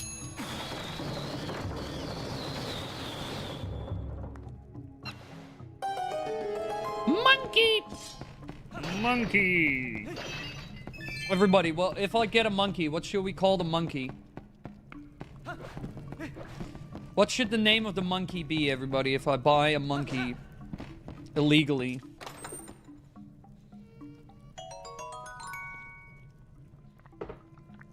Mario teaches patience. Ah, that's good for the kiddies with TikTok rot brain. I voted for it, but I didn't want to make this up for debate, so I'm not gonna say anything. Well, luckily enough, Battle Droid, everybody here in chat is quite level-headed and nice, you know. If you buy a monkey, name it Little Timer. Aye for Monkey Ball. Call him Spank. No, it needs to be Spanky then. Then I want it to be Spanky the monkey. Uh-oh, there are many spooders in here.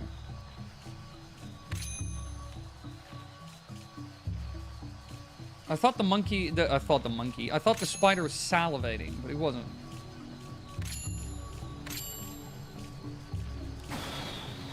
Hey, time to unleash hell.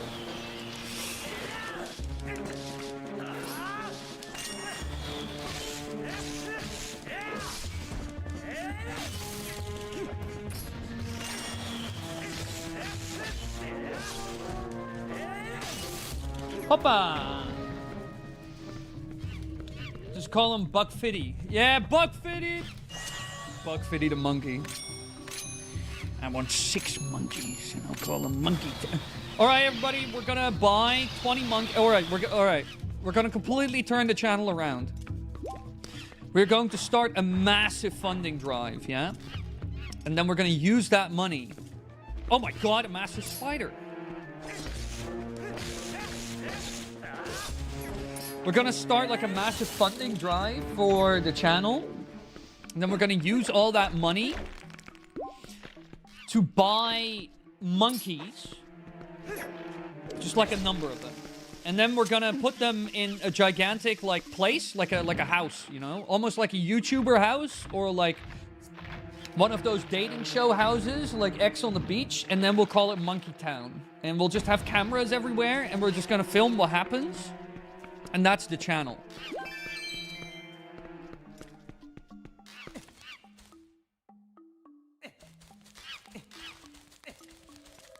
If you get a monkey, call it dog. Then whenever you call your monkey, you say dog, and the people expect a dog, but they're confused because a monkey shows up. Can I pet that dog? Can I pet that moan? Uh-oh. Oh, no, right. Cool. I chose the right one. Puppy monkey baby? Yeah, we could also get a bunch of monkeys. Make a private army of monkeys. Yes! Oh my god, that's a genius idea. Technically, I can ask for anything on my birthday. So I'm going to, tonight, exactly 1 past 12, like 1 minute past midnight, I'm going to pray to God for a private monkey army. It's gonna be great. It's gonna be sick. Who doesn't want a private monkey army? Let's be real. Also, I always forget how short this dungeon is, technically.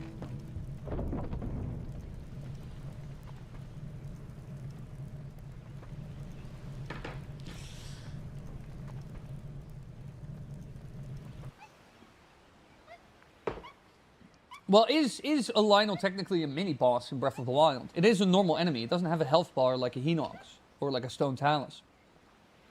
It's all fun and games till you run out of bananas. Yeah, if I'm out of bananas, they'll absolutely kill me. And if I get a bunch of chimpanzees, I'll probably have to scrap a bunch in order to, like, like, fight with them a bunch constantly in order to maintain my position as the leader. And they'll be a difficult opponent. Oh my god! I'm gonna drink half this milk.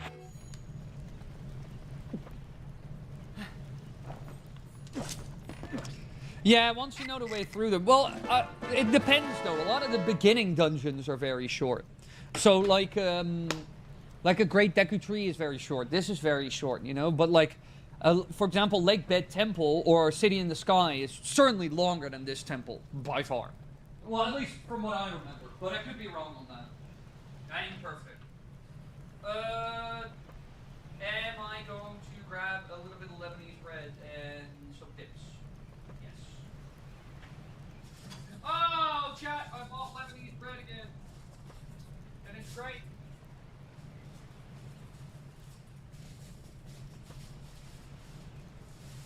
Okay, half cheap. And it's fresh Lebanese bread. Oh, it's so fresh. They got this in probably like yesterday. Oh, it's super fresh Lebanese bread. Oh, I love this. Oh, I love Lebanese flatbread, chat. You don't even want to know. This is like my new passion. I get a bunch of dips. With the Lebanese flatbread. It's great. Chivalry Kent, what the hell are you on about?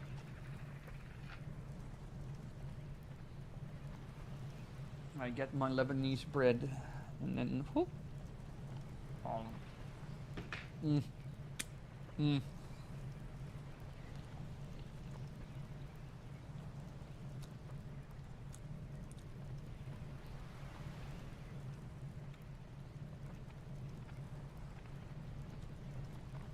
Chivalry Kent, how much do you want to flirt with being in timeout or banned? How you're coming in right now, you're risking it. I'm not gonna lie, because this is a bit much, mate. A fairy in a bottle! Look, it's a little motherfucker in a motherfucking bottle. Oh, okay, cool. Any mod, ban him, I don't care. If you're gonna act like that, then it's very easy. Then it's a very short route, mate. Short route. No, just get rid of him. Get him out of here.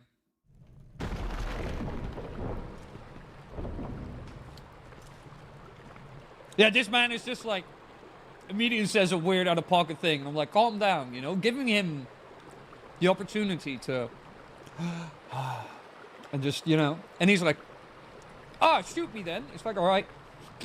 Immediately pulls the trigger. No, this is real jail. This man is just getting permabanned immediately. If you're acting like that, you immediately get kicked. You're not coming back. You're done. You're done. I'm quite lenient with people, but at this point I would be an idiot if I would let you back in.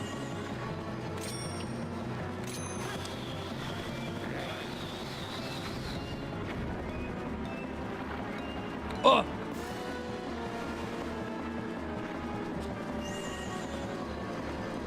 Let Kotlol be cringe. The man has earned it. He's earned that privilege by all the great work he has done over the years.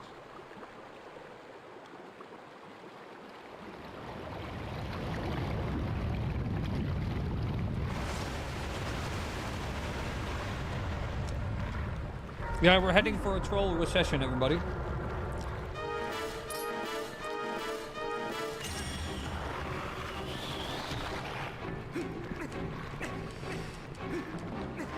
Come on then. Come on then.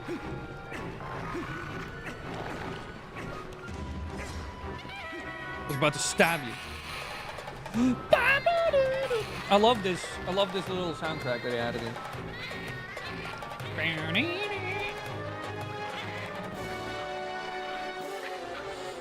Okay, cool. Can I just...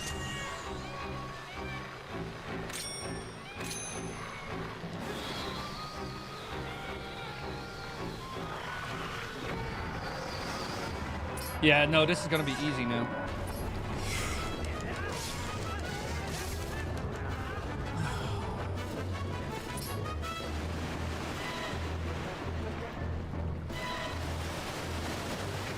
Ow, ow, ow, ow, ow, ow, never mind, I'm gonna run, I'm gonna run, I'm gonna run, I'm gonna run.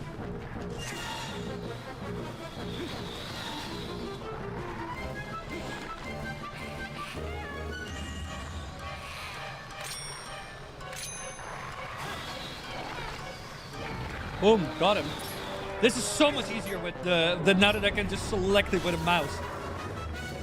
Easy, easy. Normally, this would take me much longer because of the scrambling of like the analog control selecting, but not like mega long or like a massive pain, but this was much faster. Much faster.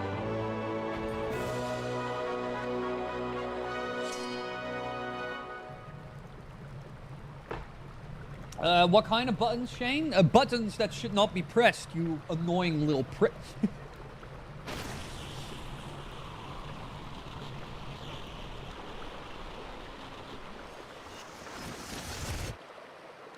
Oh, I love Lebanese flatbread. Oh my god! Well done! Back in my day, trolling was an art. Back in my day, if you trolled, you would make people drill an extra hole in their iPhone because you told them that there's actually a hidden USB, like there's a hidden 3.5mm jack.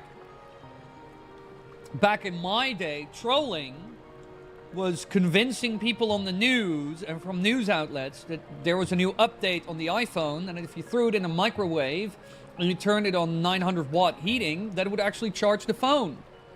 That's what we did in my day.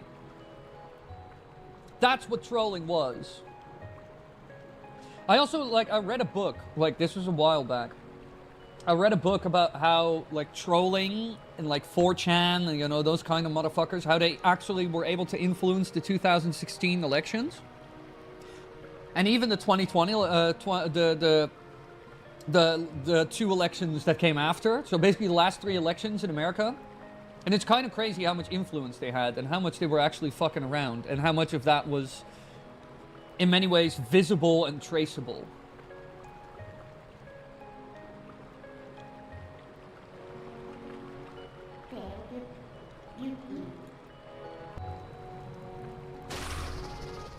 Oh yeah, last time I forgot the heart piece. That is true. The iOS 7 wireless charger update, I remember. Yeah, that was a good one. At that point, that was the point in time where 4chan and groups, troll groups like that, were finding out that they had a lot more power than they expected. And then in 2016, they actually started to use it to influence stuff like political elections. What the hell's happening over there? Why is that just falling?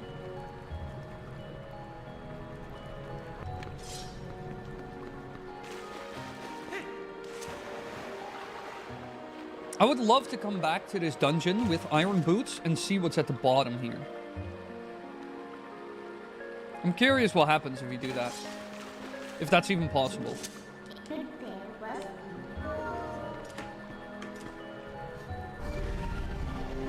Is this a coincidence? Well, Bubble Lover, I always stream on Monday, Tuesday, Wednesday. Although we might in the future cut back a little bit on that, but I will still continue to stream. Because I think streaming is also kind of fun.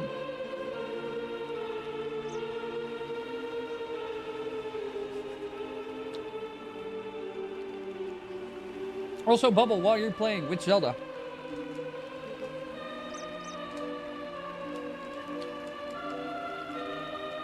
It's like a game over one.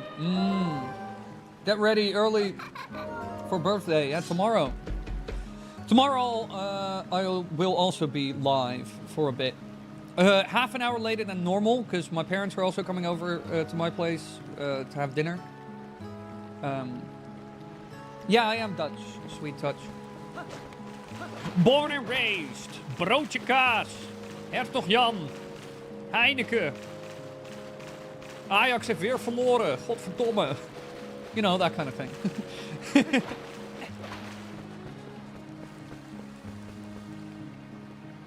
Breath of the Wild. Ooh, class. I kind of want to... I said this before to chat. I kind of want to replay Breath of the Wild again as well on stream at some point. Because I just haven't played Breath of the Wild in so long. So I think it would be very fun to pick up Twilight Princess, Breath of the Wild again and play it again. Because I think I've only gone through Breath of the Wild like 2 times. What is this? Is this just a gigantic pit? Right? Guys, you really need to look better for pit. So many pits in this. I know it's olive, but...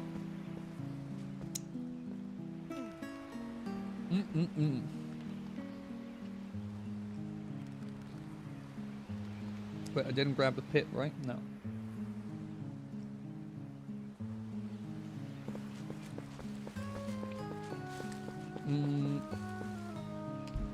Mosquito!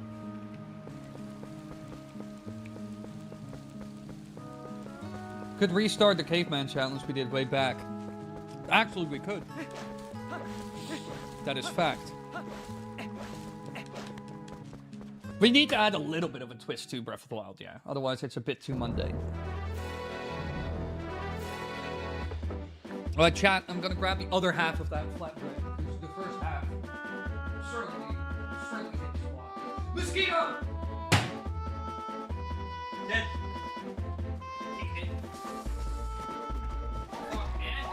Uh-oh! Come on, fuck tomato! I'm getting bullied. I'm getting beaten up. They're killing me. Oh god, everything's falling. You can go over there. Wait, where's the other half of that flatbread? Here it is. The smell of this bread alone. This might be a very Dutch thing to say. Oh, I think Germans will relate. But... Well, will relate, can relate? What the hell is this?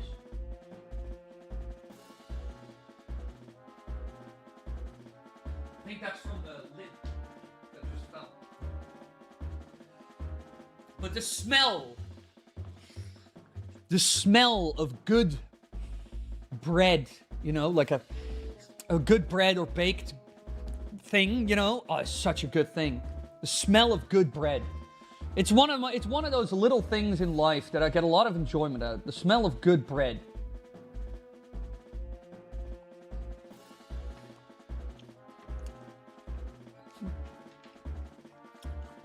With fruit, oh my god. A reverse world Link to the Past randomizer with crowd control. Good bread smells lovely. Yeah, I know, right? It's such a small. I get so much enjoyment out of very small things. I don't know why. When I first heard of Zelda, I thought that Link was actually Zelda and vice versa. Class.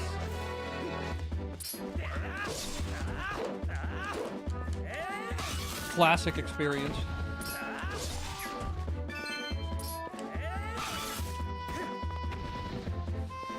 Breath of the Wild, but every time you say the first letter of a boss name, 10 of them spawn. That would be crazy. Imagine if Wily did a crowd control stream. I would just be screaming constantly. That would just be the default. Oh, Lebanese flatbread. Fucking yes.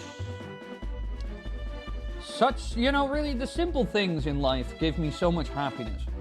In general, I would describe myself as a glass half full. instead of a glass half empty.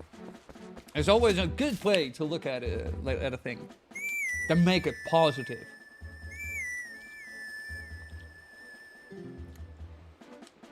What? Where's my horse? Where is the horse again? Oh yeah, I only get that after Kakariko, because then he's running buck wild. This field is huge, but it is empty. Yeah, there's not much in the field, I will admit.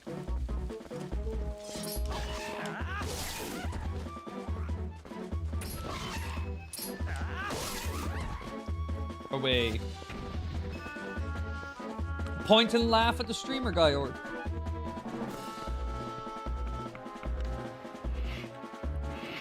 Oh no, not these things. He burst into flames. But if you say choo-choo, 10 choo-choo spawn.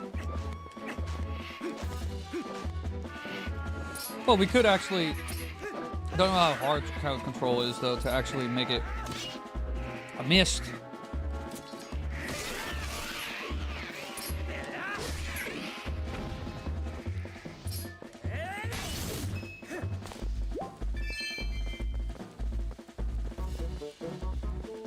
Where are we going? We cannot go there, right? Because the gate is closed. No. We have another Twilight section. Also, these creatures are so weird. These things.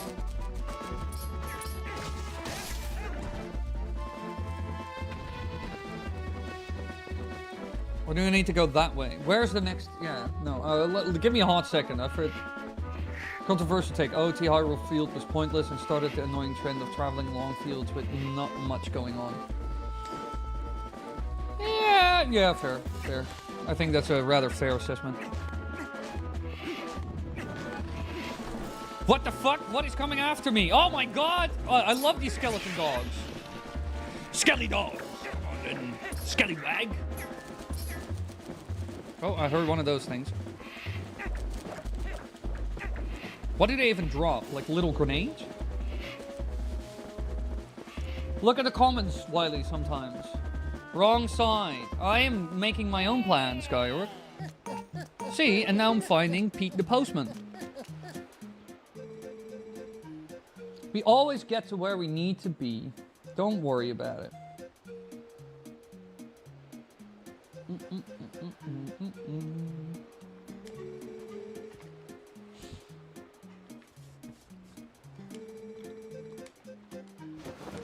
This game came out when I was a freshman in high school. At the time, I was upset over Wind Waker, but I love it now. So this game felt like a tribute to the first grade me playing OOT. Now, it's weird that there was so much controversy about Wind Waker, but I kind of get it. I think for a lot of people, it kind of felt like false advertising. Even though both Wind Waker and Twilight Princess, in my opinion, are great. Although I find that a lot of people kind of discount Twilight Princess, and it's not that good, blah blah blah, but it's actually, in my opinion, Twilight Princess really is pretty good. The only thing I would change about Twilight Princess is I think some of these Twilight sections could have been a bit shorter. A little bit less of that, you know? Aside from that, I wouldn't really change much about it. I think it's really cool. I like the visuals. I like the sound, I like the music, I like the, yeah, and some of the items are kind of useless outside of the dungeon. But this is a thing a lot of Zelda games have, so...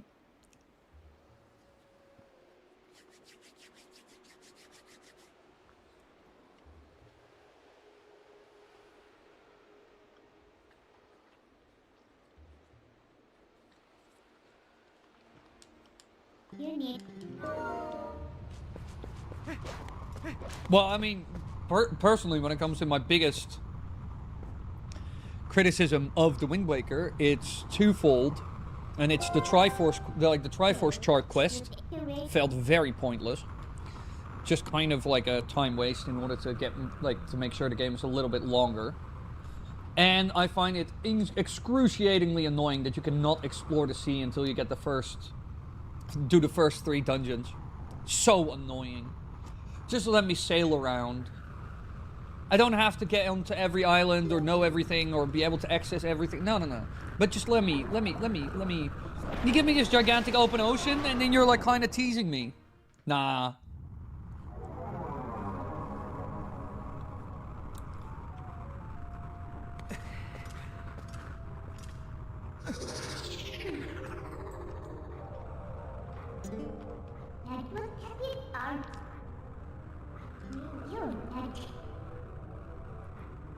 So fetching today.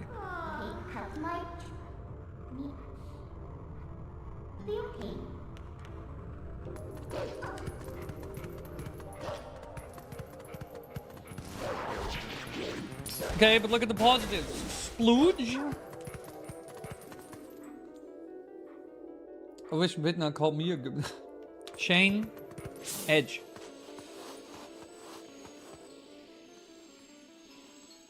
I actually really liked the game and the art style. After growing up, I realized my frustration wasn't with the Wind Waker, but it was with a different art style. True. What do you think of the Dutch street food called kapsalon? I think it's pretty good. I really like it. Although I'm more of a Turkse pizza kind of guy. But I also like kapsalon. I think it's pretty good. But I don't eat it that often. I don't really eat, like, true garbage that often.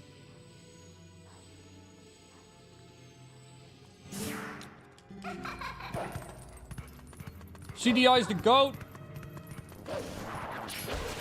We should stop remaking Ocarina of Time right now. And remake the CDI games.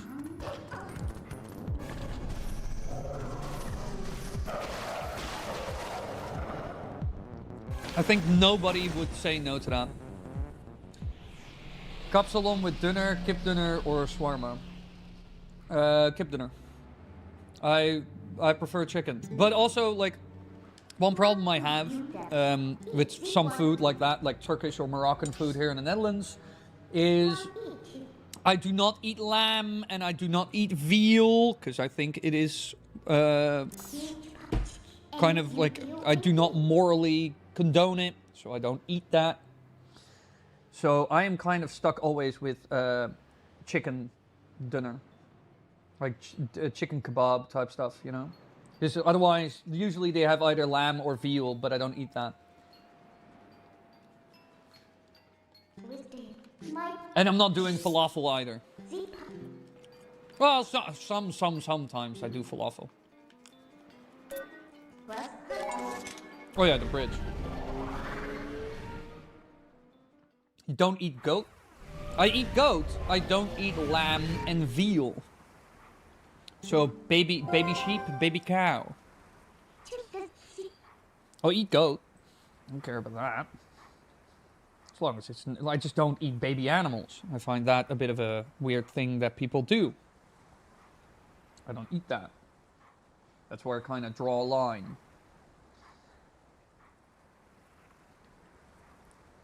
I find that a bit of an immoral thing. I have problems with that. In general, the factory, the farm factory kind of take with meat is... I have a problem with that in general. That I slowly but surely want to, like, improve on. At the moment, I'm already very conscious about my meat consumption, and I eat less meat than I used to when I lived with my parents. Again, because... No, we don't need to evolve and eat bugs. We just... It's kind of crazy to just, like... Factory farming is just kind of crazy. I would rather eat a wild deer that was shot than, like, mass-produced meat, you know? I just think that's kind of... I would rather that it's a more natural process.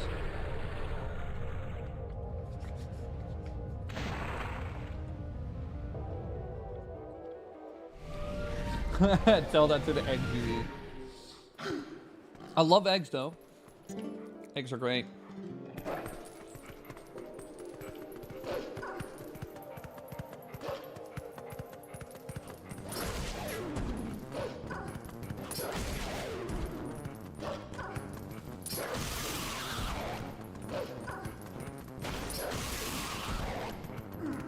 Have you butchered a chicken? No, I've not butchered a chicken specifically. I have butchered other animals.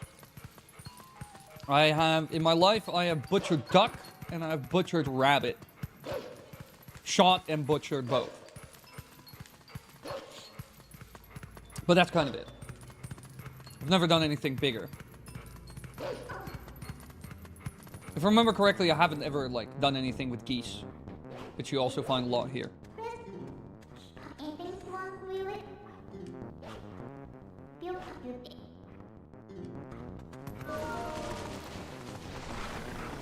I butchered animals that were already on my plate. Ah, easy pickings.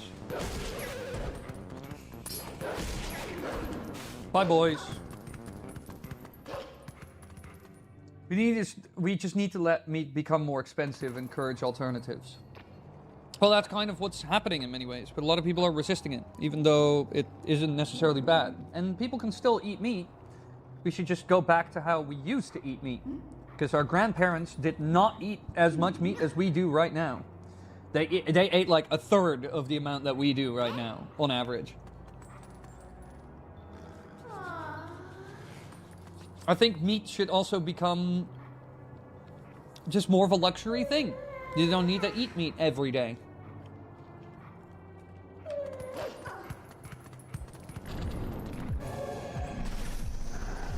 Shit. Come here, you. I want to kill you specifically.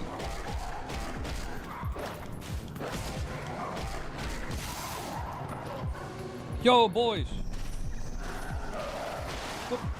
Cool. Oh, yeah, I bet that the geese population is getting out of control once again. That's what you get with gigantic grassy fields where they can infinitely eat grass and fly away shortly after. Okay. All right, we're done with the dips and the Lebanese flatbread, yeah.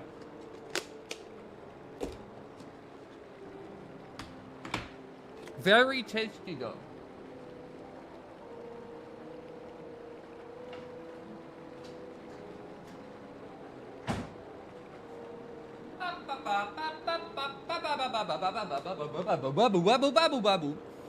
Oh, time for ice cream?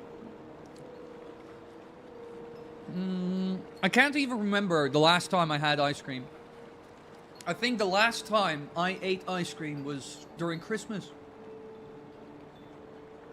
I think. Yeah, I think Christmas.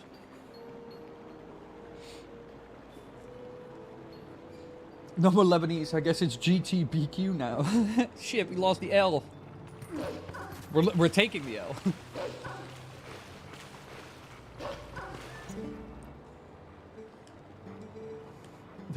Geyer, what do you want about?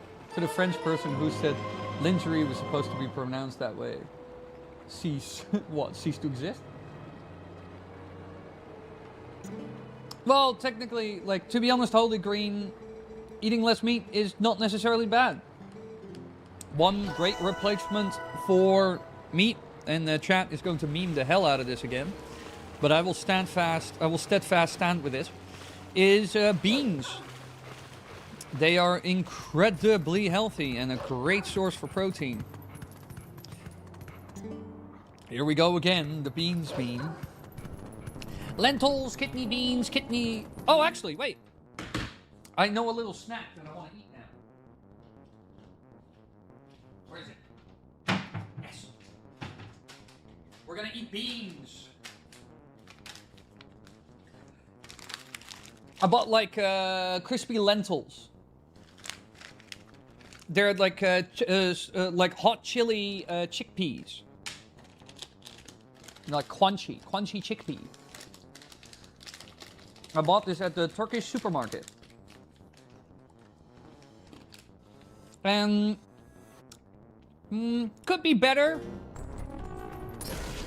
They're a bit dry.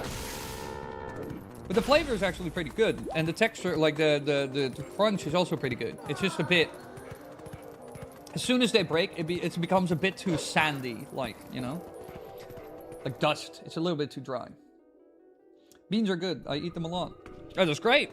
Keep doing that. Healthy as hell.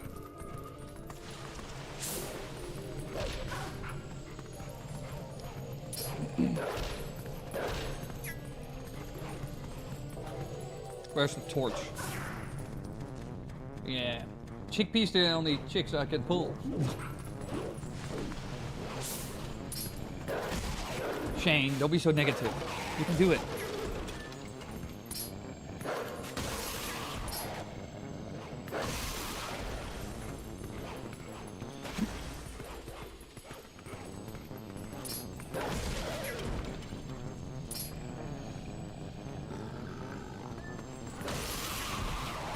Do you prefer seafood or meat? I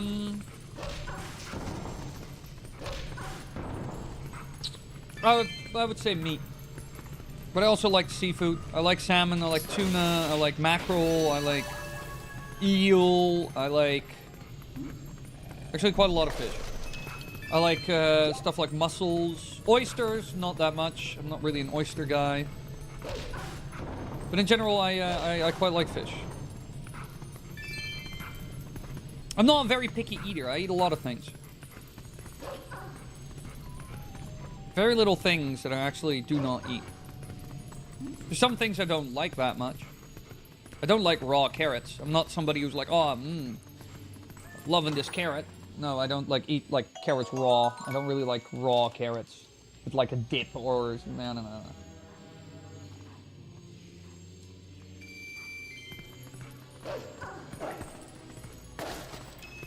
Nah, seafood and meat. It technically is, but like, different animal. A lot of people categorize it differently. Where's the little torch?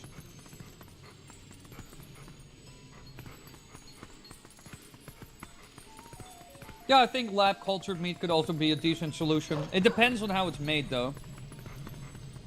Like, the amount of transparency with that needs to be crazy, I'm not gonna lie.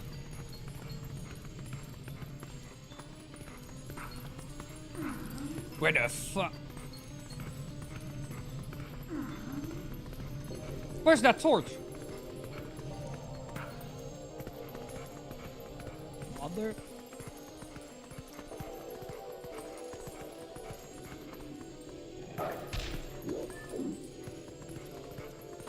Fish do not have rights.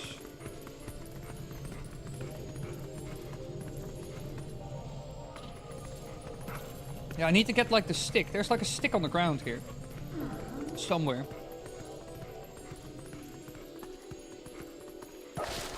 There's a stick.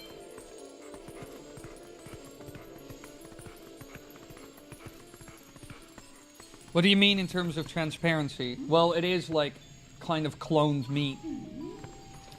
So I think a lot of people will be very like uncomfortable with it. And we have been lured into this trap before. This is why the supermarket is filled with ultra-processed products. And ultra-processed products are terrible for you. So I think a lot of people would just be very skeptical, you know, over lab-grown meat. So there needs to be a lot of transparency, or people would be like, what is this, you know? Lots of skepticism. Isn't the stick right in front of the oven? You're not gonna tell me you're right, right? Fish is fish, meat is meat, bee is fish. Oh shit, you're right. Everybody, Gayorg.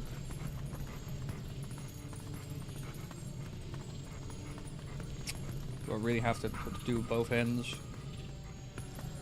Motherfucker. Kill yourself and just work. Oh my god.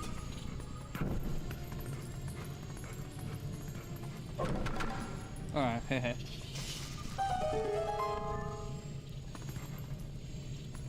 Oh. Ultra processed is not per definition bad though. Whole wheat bread is ultra processed. If I remember correctly, whole wheat bread is technically not ultra processed, and ultra processed food, not you can. to an extent, you could say not all ultra-processed food is bad for you, but 90% of it is. So you might as well just say that it's all bad for you.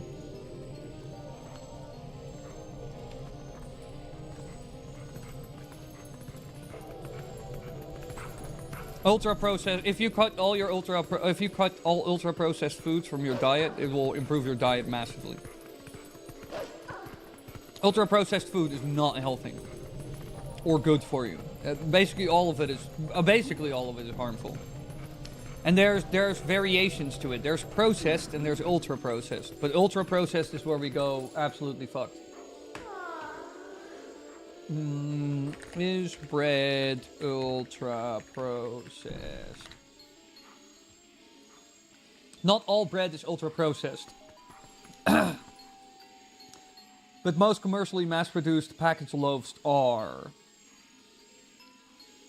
Basic bread made only from flour, water, yeast, and salt is considered processed, but not ultra-processed. Yeah. So basically, this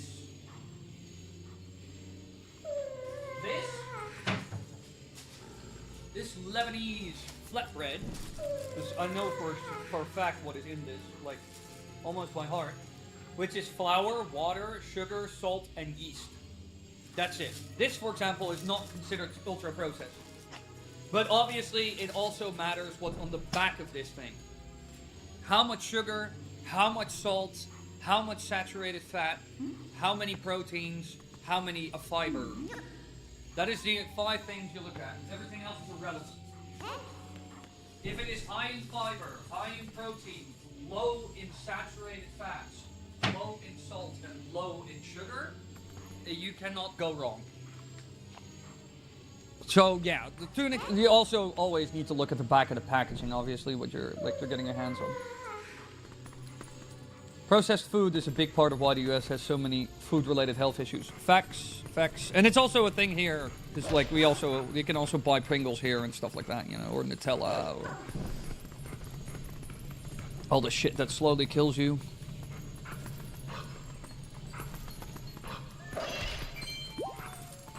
Money. Alright, I'm leaving. Bye. There are levels to the bread game. But yeah, that's kind of my... But you have a point, Leonard. There is ultra-processed food which is not... which you can consume without risking a heart attack, but most of it is not great.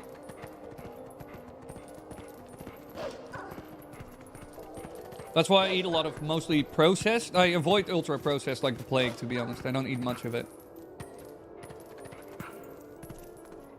If I buy something in the shop and I turn the packaging around, then I cannot explain half of the products that are in it, and there are so many products in it that it might as well be like code how to run, like basically code for running Windows, you know. I'm like, nah, never mind.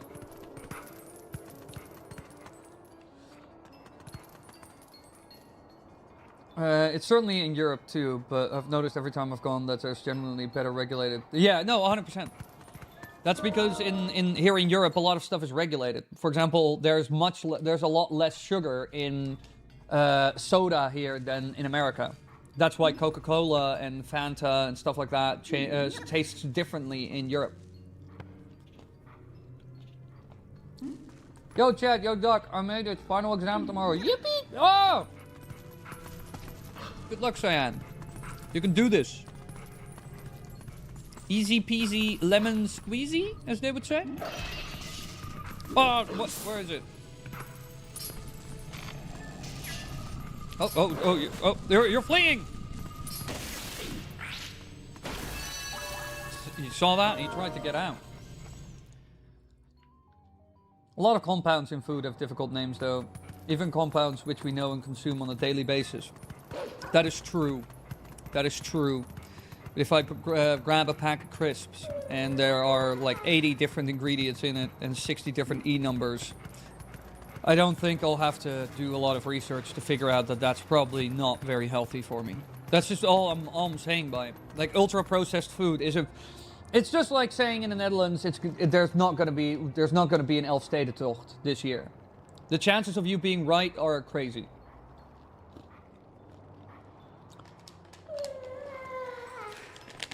But in general, the most important thing that I always look at is like the nutritional value.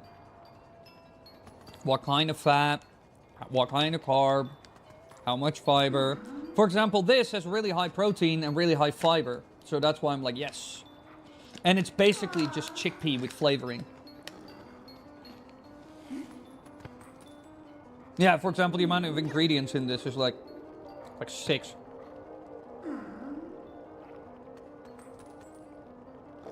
So that's all fine. And obviously not every E number or everything is bad for you. Like MSG, for example, is completely fine to consume. So obviously not everything, but I do know that if you go into the supermarket, there's enough that is really bad for you. Just trying to be a bit health conscious, you know, because if you just go into the supermarket and like, I'll buy whatever I feel like, you're probably going to end up with a rather poor diet. MSG is mostly salt, yeah.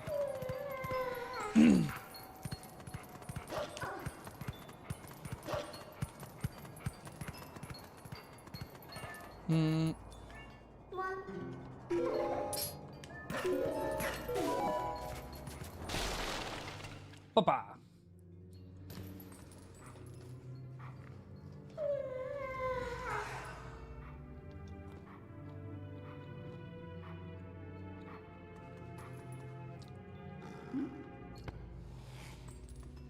Yeah, no, there are also E numbers that are fine. It's just, in general, if you pick up a package and look at the ingredients on the back, and it's a list as long, it's a crazy long list with all kinds of ingredients you do not know about,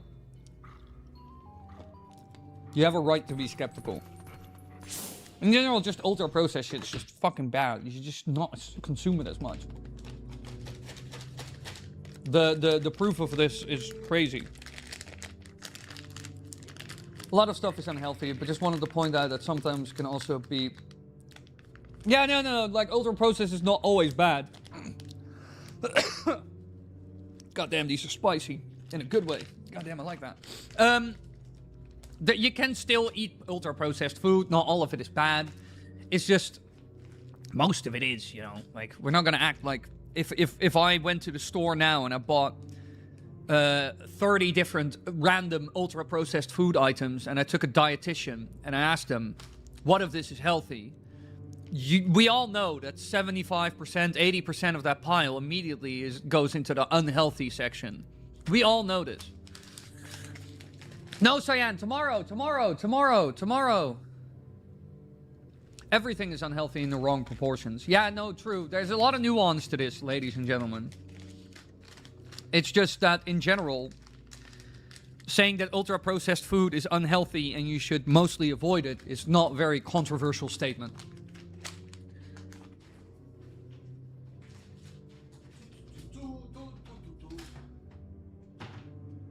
I wish I had more milk. Milk! He needs some milk! What is that clip from again?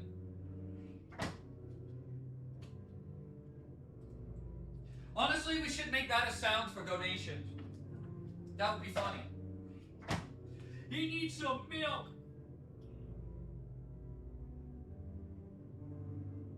I don't remember what that meme was about.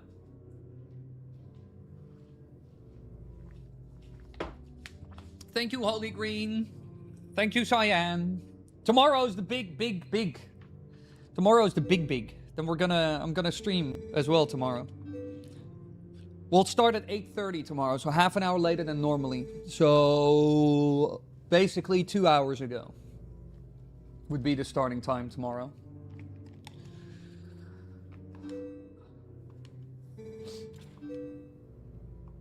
Did people know my age? Wily? Ooh.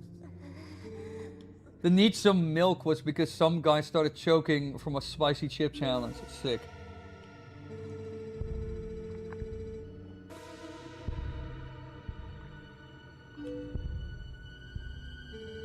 And what happened? She was already gone and there were 2 monsters waiting.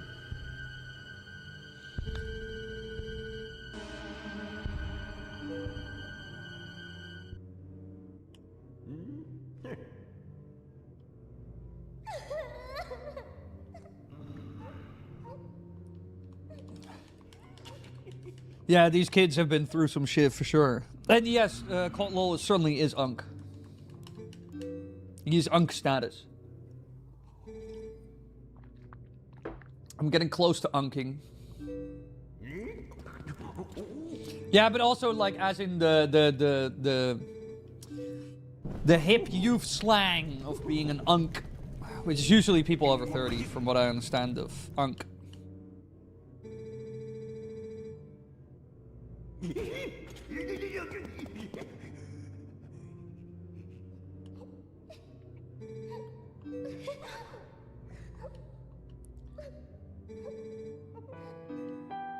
You should wear Unk status with pride. Dung. Also, tomorrow, everybody, I will have survived the 27 Club. This was a very scary year. But we survived. Well, I shouldn't say that too. I still have an hour and 15.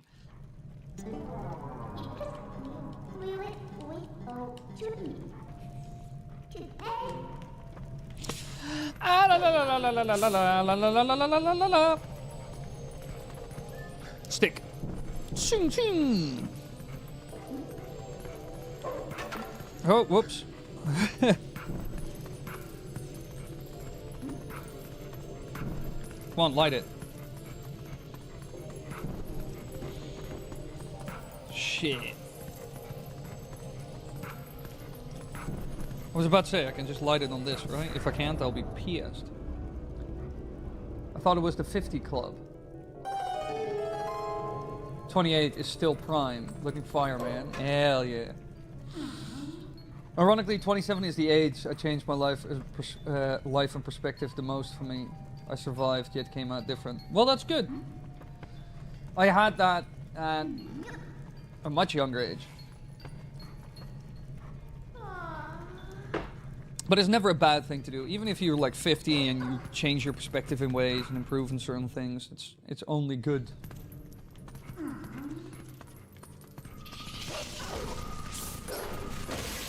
I don't know what I would have to... So far, the best year... I've always said this, but so far the best year of my life was 2017. Not that it has been shit ever since, but 2017 was just really cool with the fact that Wily really got up and the Nintendo Switch 1 was out and Breath of the Wild was a banger, some more Odyssey was a banger. Everything was just great, you know? So this is a very cool, fun, eventful year. So I have very fond memories of 2017. Ah, the Yaku! The strange little creatures that matter the most, but also not at all.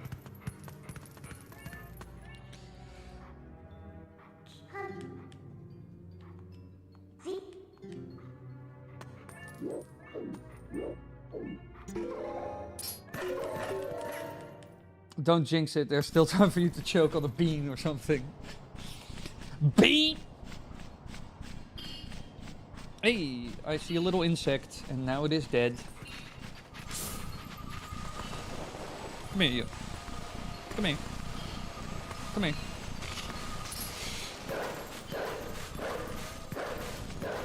Come here!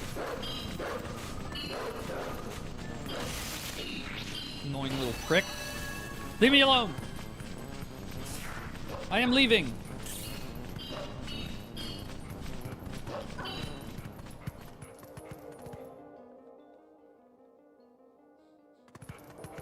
I have a lot of fond memories of 2017 and 19 in general. Yeah, same. Honestly, pretty good years.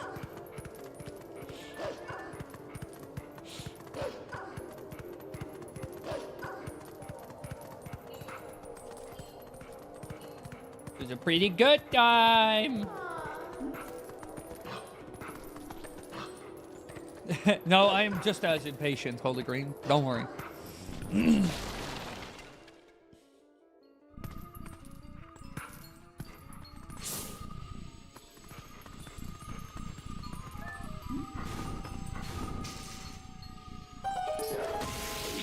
Bop.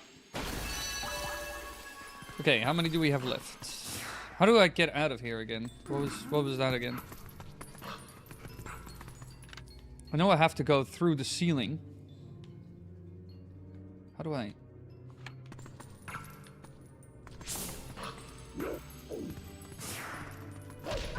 So I'm a dog, so I cannot open doors.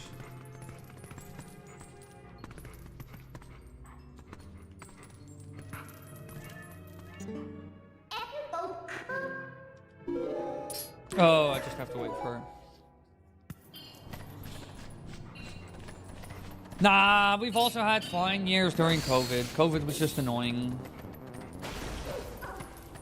I think the main problem why a lot of people are very pessimistic about the post-COVID years in many ways as well is because everybody was locked into their house and they started using way too much social media and they never stopped. And so now they're like, oh, the world sucks and everything. Not that everybody has this opinion here, that's not what I mean. But like a lot of people are a lot more pessimistic. And I think a lot of people are also a lot more pessimistic because the world looks more pessimistic due to the lens they view it through. You know?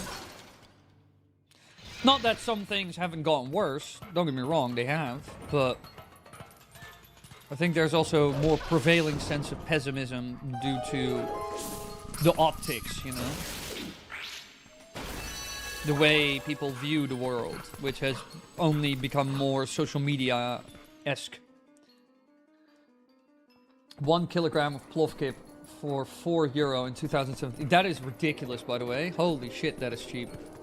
I never realized it was that cheap.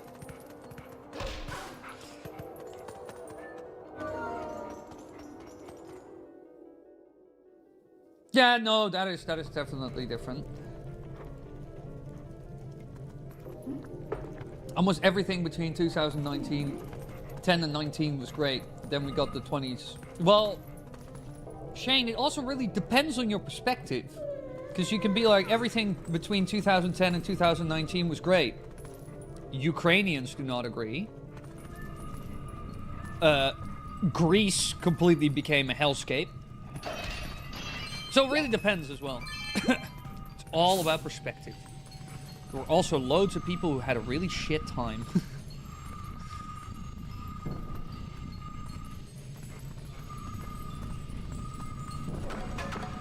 Shit. Fine. Uh-oh, yeah, oh yeah, I forgot about... Yeah, this is always the fun part.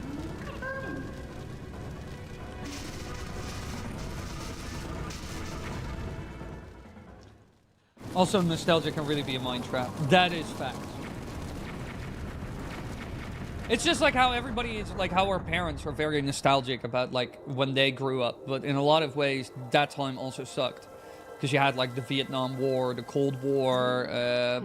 There was like the chance you would die on a flight was like 100 times higher, you know, like it was enough, like they had like gas shocks and other like economic crises and stuff like, but they're like, oh, it was so great, the 70s, you know, and the 80s, even though that also kind of sucked and the world almost ended like 16 times due to Russia and America going to nuclear war, you know. So, you know, you can always look back to the past and be optimistic or like nostalgic and be like, oh, it was so great, but you never remember the bad times, really. You often forget about those or underestimate them. Yeah, the 2010s weren't amazing either. It depends on where you were and what you were doing.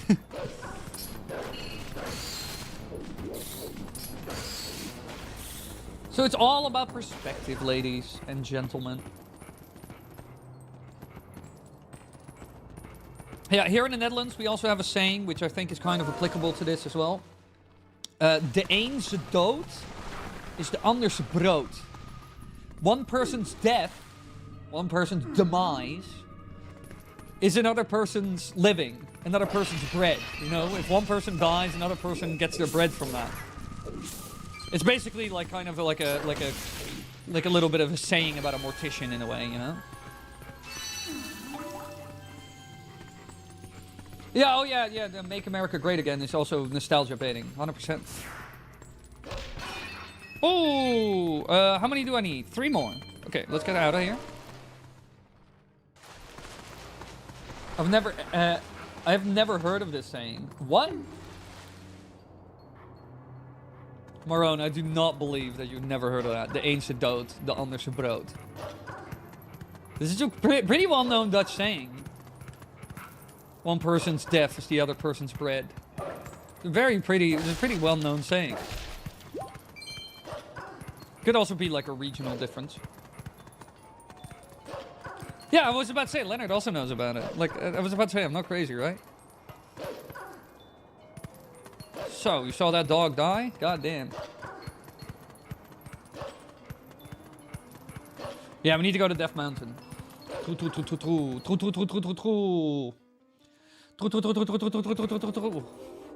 Oh my god, look, there's a big Goron. The only Dutch saying I really know is... Shane, we're not... Shane...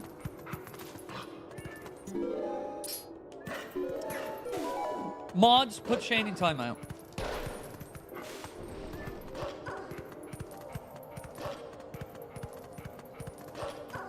Shane, you're going to prison again. And at some point, this is also, like, at some point we're, like... At some point we're also kind of done with putting you in timeout, Shane.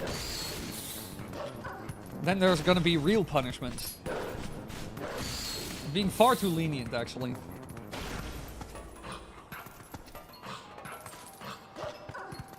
Yeah, there goes Shane back to the corner. Where is he? This idiot's dead.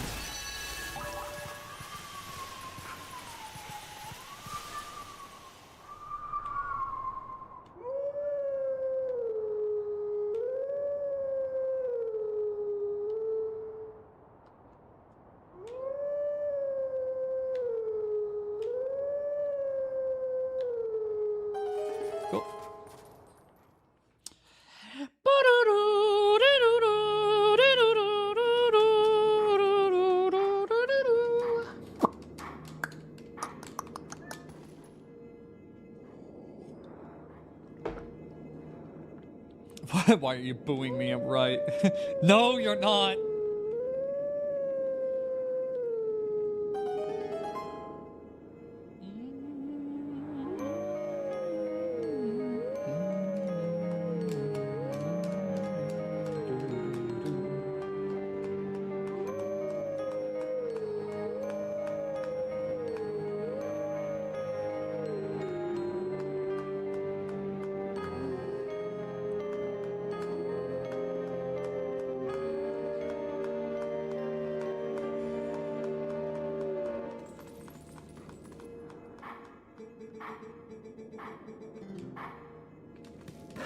Wow! And he commits suicide.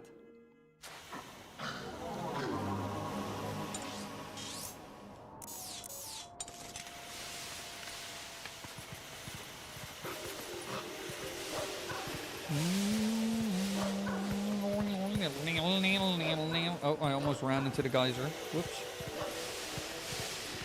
Baby! Ow. Yeah, he should have turned into a new theory. Song of Healing is... But it's not with the Ocarina of Time, so it might not be magic yet.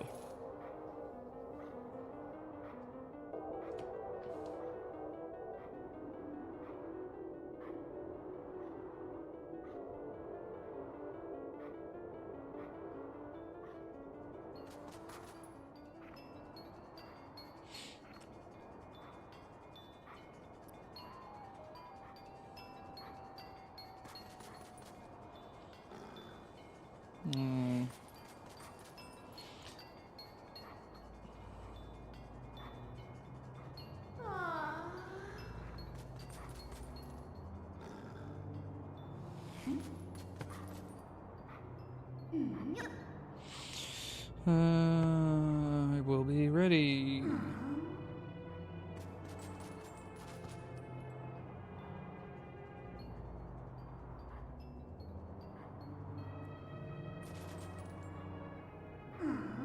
Whoa.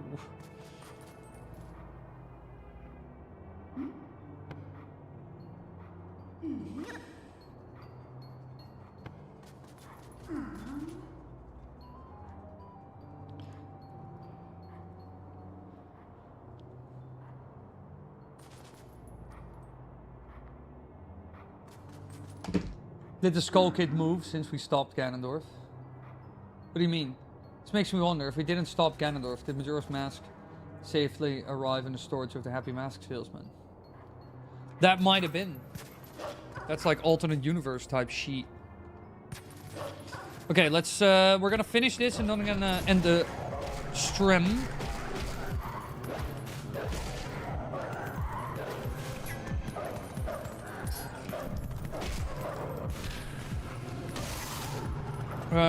How do I get to you again? You're all the way over here. Boop, boop, boop.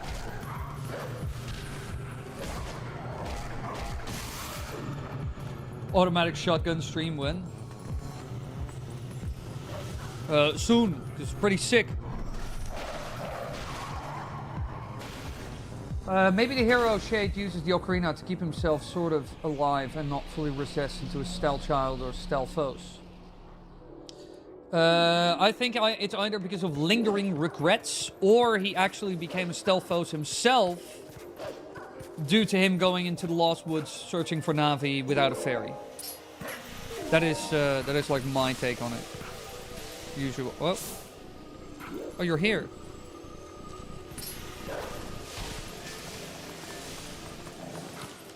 Come on.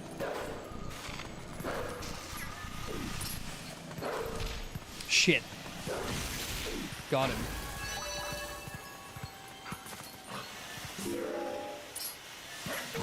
Ow. I thought I could fit that in. Hop.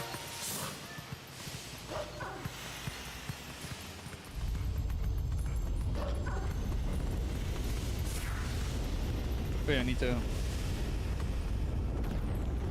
Oh yeah, it's raining fire again.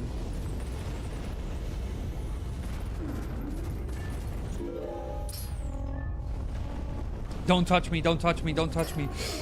Oh, thank... No! Missed. Get out of here.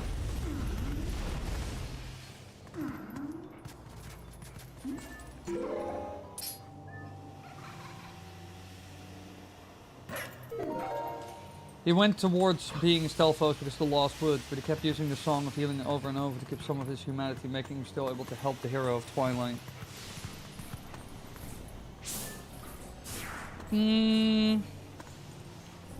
Not like we see the ocarina or... Where is he? Did y'all stop touching me? I'm just here for this little pest. Cool. That was it. All these enemies can go to hell.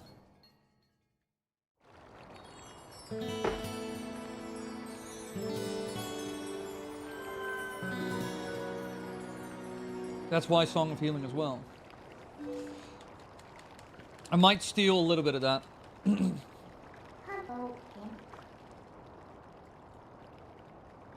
Control C. Where is my folder? Because I was actually writing a little thing about Stelphos. So I could add that.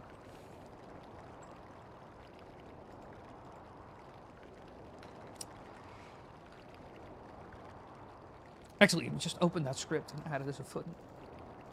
No. Kind of sucks though, because I just finished that script. As in, I voice-overed everything and... It was Dunyo's.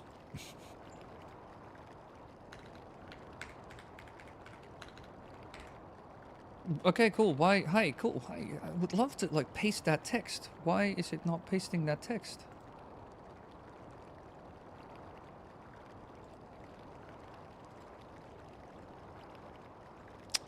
For fuck's sake, I hate this shit so... Oh, I hate this so much. Shall we just make the text if you copy it white? Wow, that is the dumbest shit I've ever seen. That is crazy stupid. Who programmed this? Who should get shot? Genuinely, who do I need to shoot? Who do I need to... Oh, fucking Windows.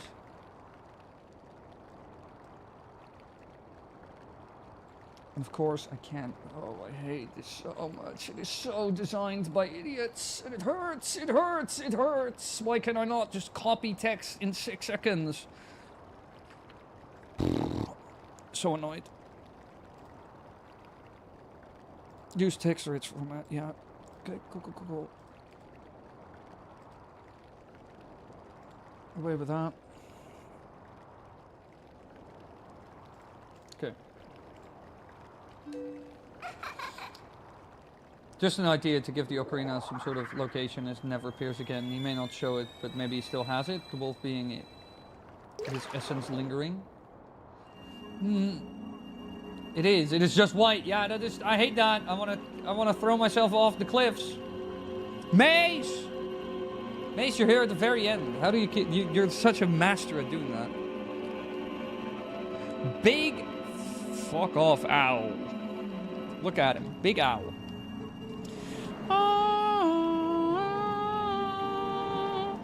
Now we get that portion again.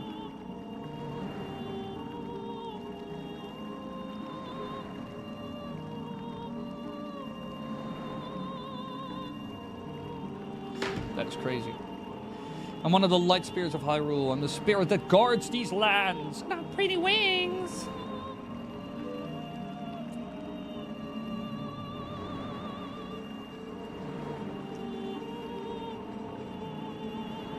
Lies in the sacred grounds of the proud mountain dwellers. That really looks like a massive cauliflower. We're gonna do a video at some point about that as well. Why does that look like that?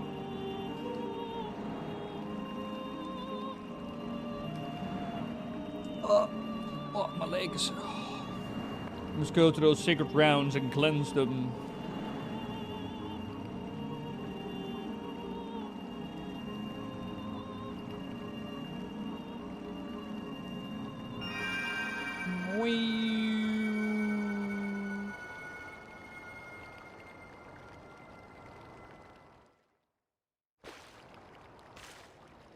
Oh, now we get the horse thing, right? Immediately. Bucky! Oh, this is Bucky! Bucky, the brilliant little boy. Bucky boy.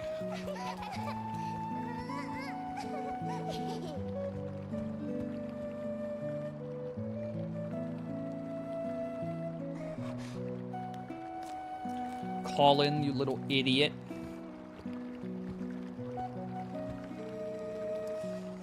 Do you think that... Oh, wait, I'm not fast enough. Why is my chat not updating? Hello? Is it broken? Oh yeah, I'm just not getting... What? Really? Oh, I'm just not getting any messages. Cool, great. Your name is Walter Hartwell White. Elden, like the ring? Yeah! Mace is the god of being late, but not too late. Facts. Do you think the OOT... that is kind of true, though. Do you think the OOT remake will have loading screens within areas, or be completely seamless map like Breath of the Wild and Tears of the Kingdom? I expect pretty much a seamless map. For the most part. Some minor loading zones, maybe here and there, but like... For the like when you enter a dungeon, for example. But aside from that, I expect seamless. Some people also expect Ocarina of Time to be very open world, and I would actually be surprised if they go for that kind of angle. They might make some things a little bit more open world and polish some side quests, but I don't think it's going to be like Breath of the Wild open world. Holy, these side characters are ugly. Cyan! It cannot be like that. Explicable. The Dark Beast attack, but then worse was the sudden and inexplicable change in the mountain-dwelling Goron tribe. They'd long been our friends, but suddenly treated us as foes, and now even refuse to permit us entry into their minds. It strains the limits of belief to think that such a gentle and proud could change so... Foreshadowing. In any case, you must take these children and flee this village before nightmares. This more than nightmare. Of course, cannot leave my village in such time. There's no telling what me. Bro, you're literally the only guy here. Everybody else is dead. Try to coax the Gorons back from their recent change of heart. Why are you calling them ugly? Cyan, have you seen them? They look so pretty. Look! Look! We got ourselves a bunch of fun cast of characters. We got this. We got that guy. We got her, and we got this boy. Girl, boy, what are you? Or are you, what? I don't even know. Look at them. Oh, they all duck really fast, though. Let me just, oh.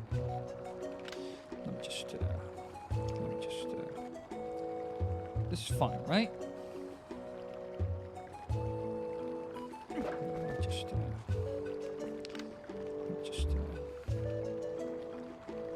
All right, chat. Oh, whoops. I shouldn't touch my mouse. But this is fine, right? Look, they're all great. Look, we're here. They're not even questioning that thing. It's actually quite nice looking around with the mouse like this. The girl looks like she will grow up. Shane!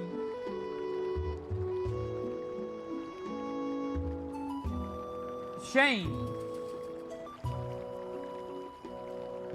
Don't make me actually do it, Shane.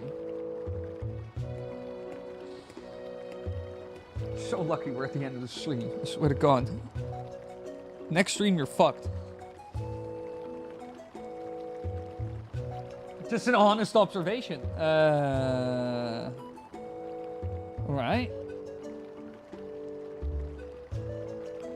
I'm sure they are cute in their mother's eyes, at least, and at most. Nah, don't you think this is a beautiful child? Look at her. She's great. We're all great. This child, specifically, the one I'm looking at right now, holy shit. Worst hairline.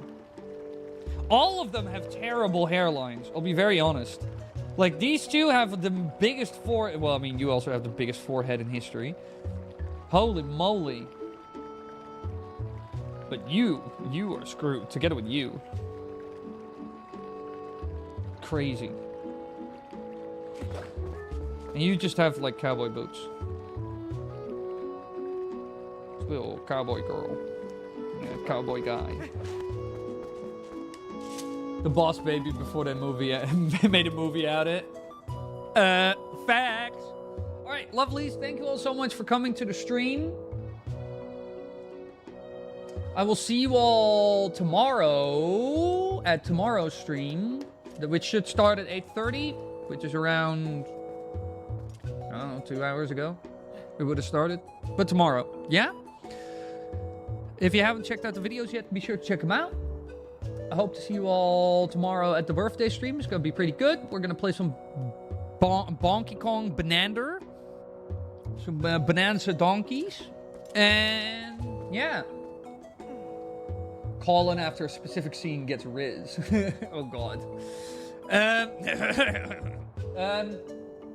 But lovelies, thank you all so much for coming to the stream. I hope you enjoyed, and I hope to see you all tomorrow. Yeah? All right. Cool. Bye, everybody. Bye. Bye-bye. Bye-bye.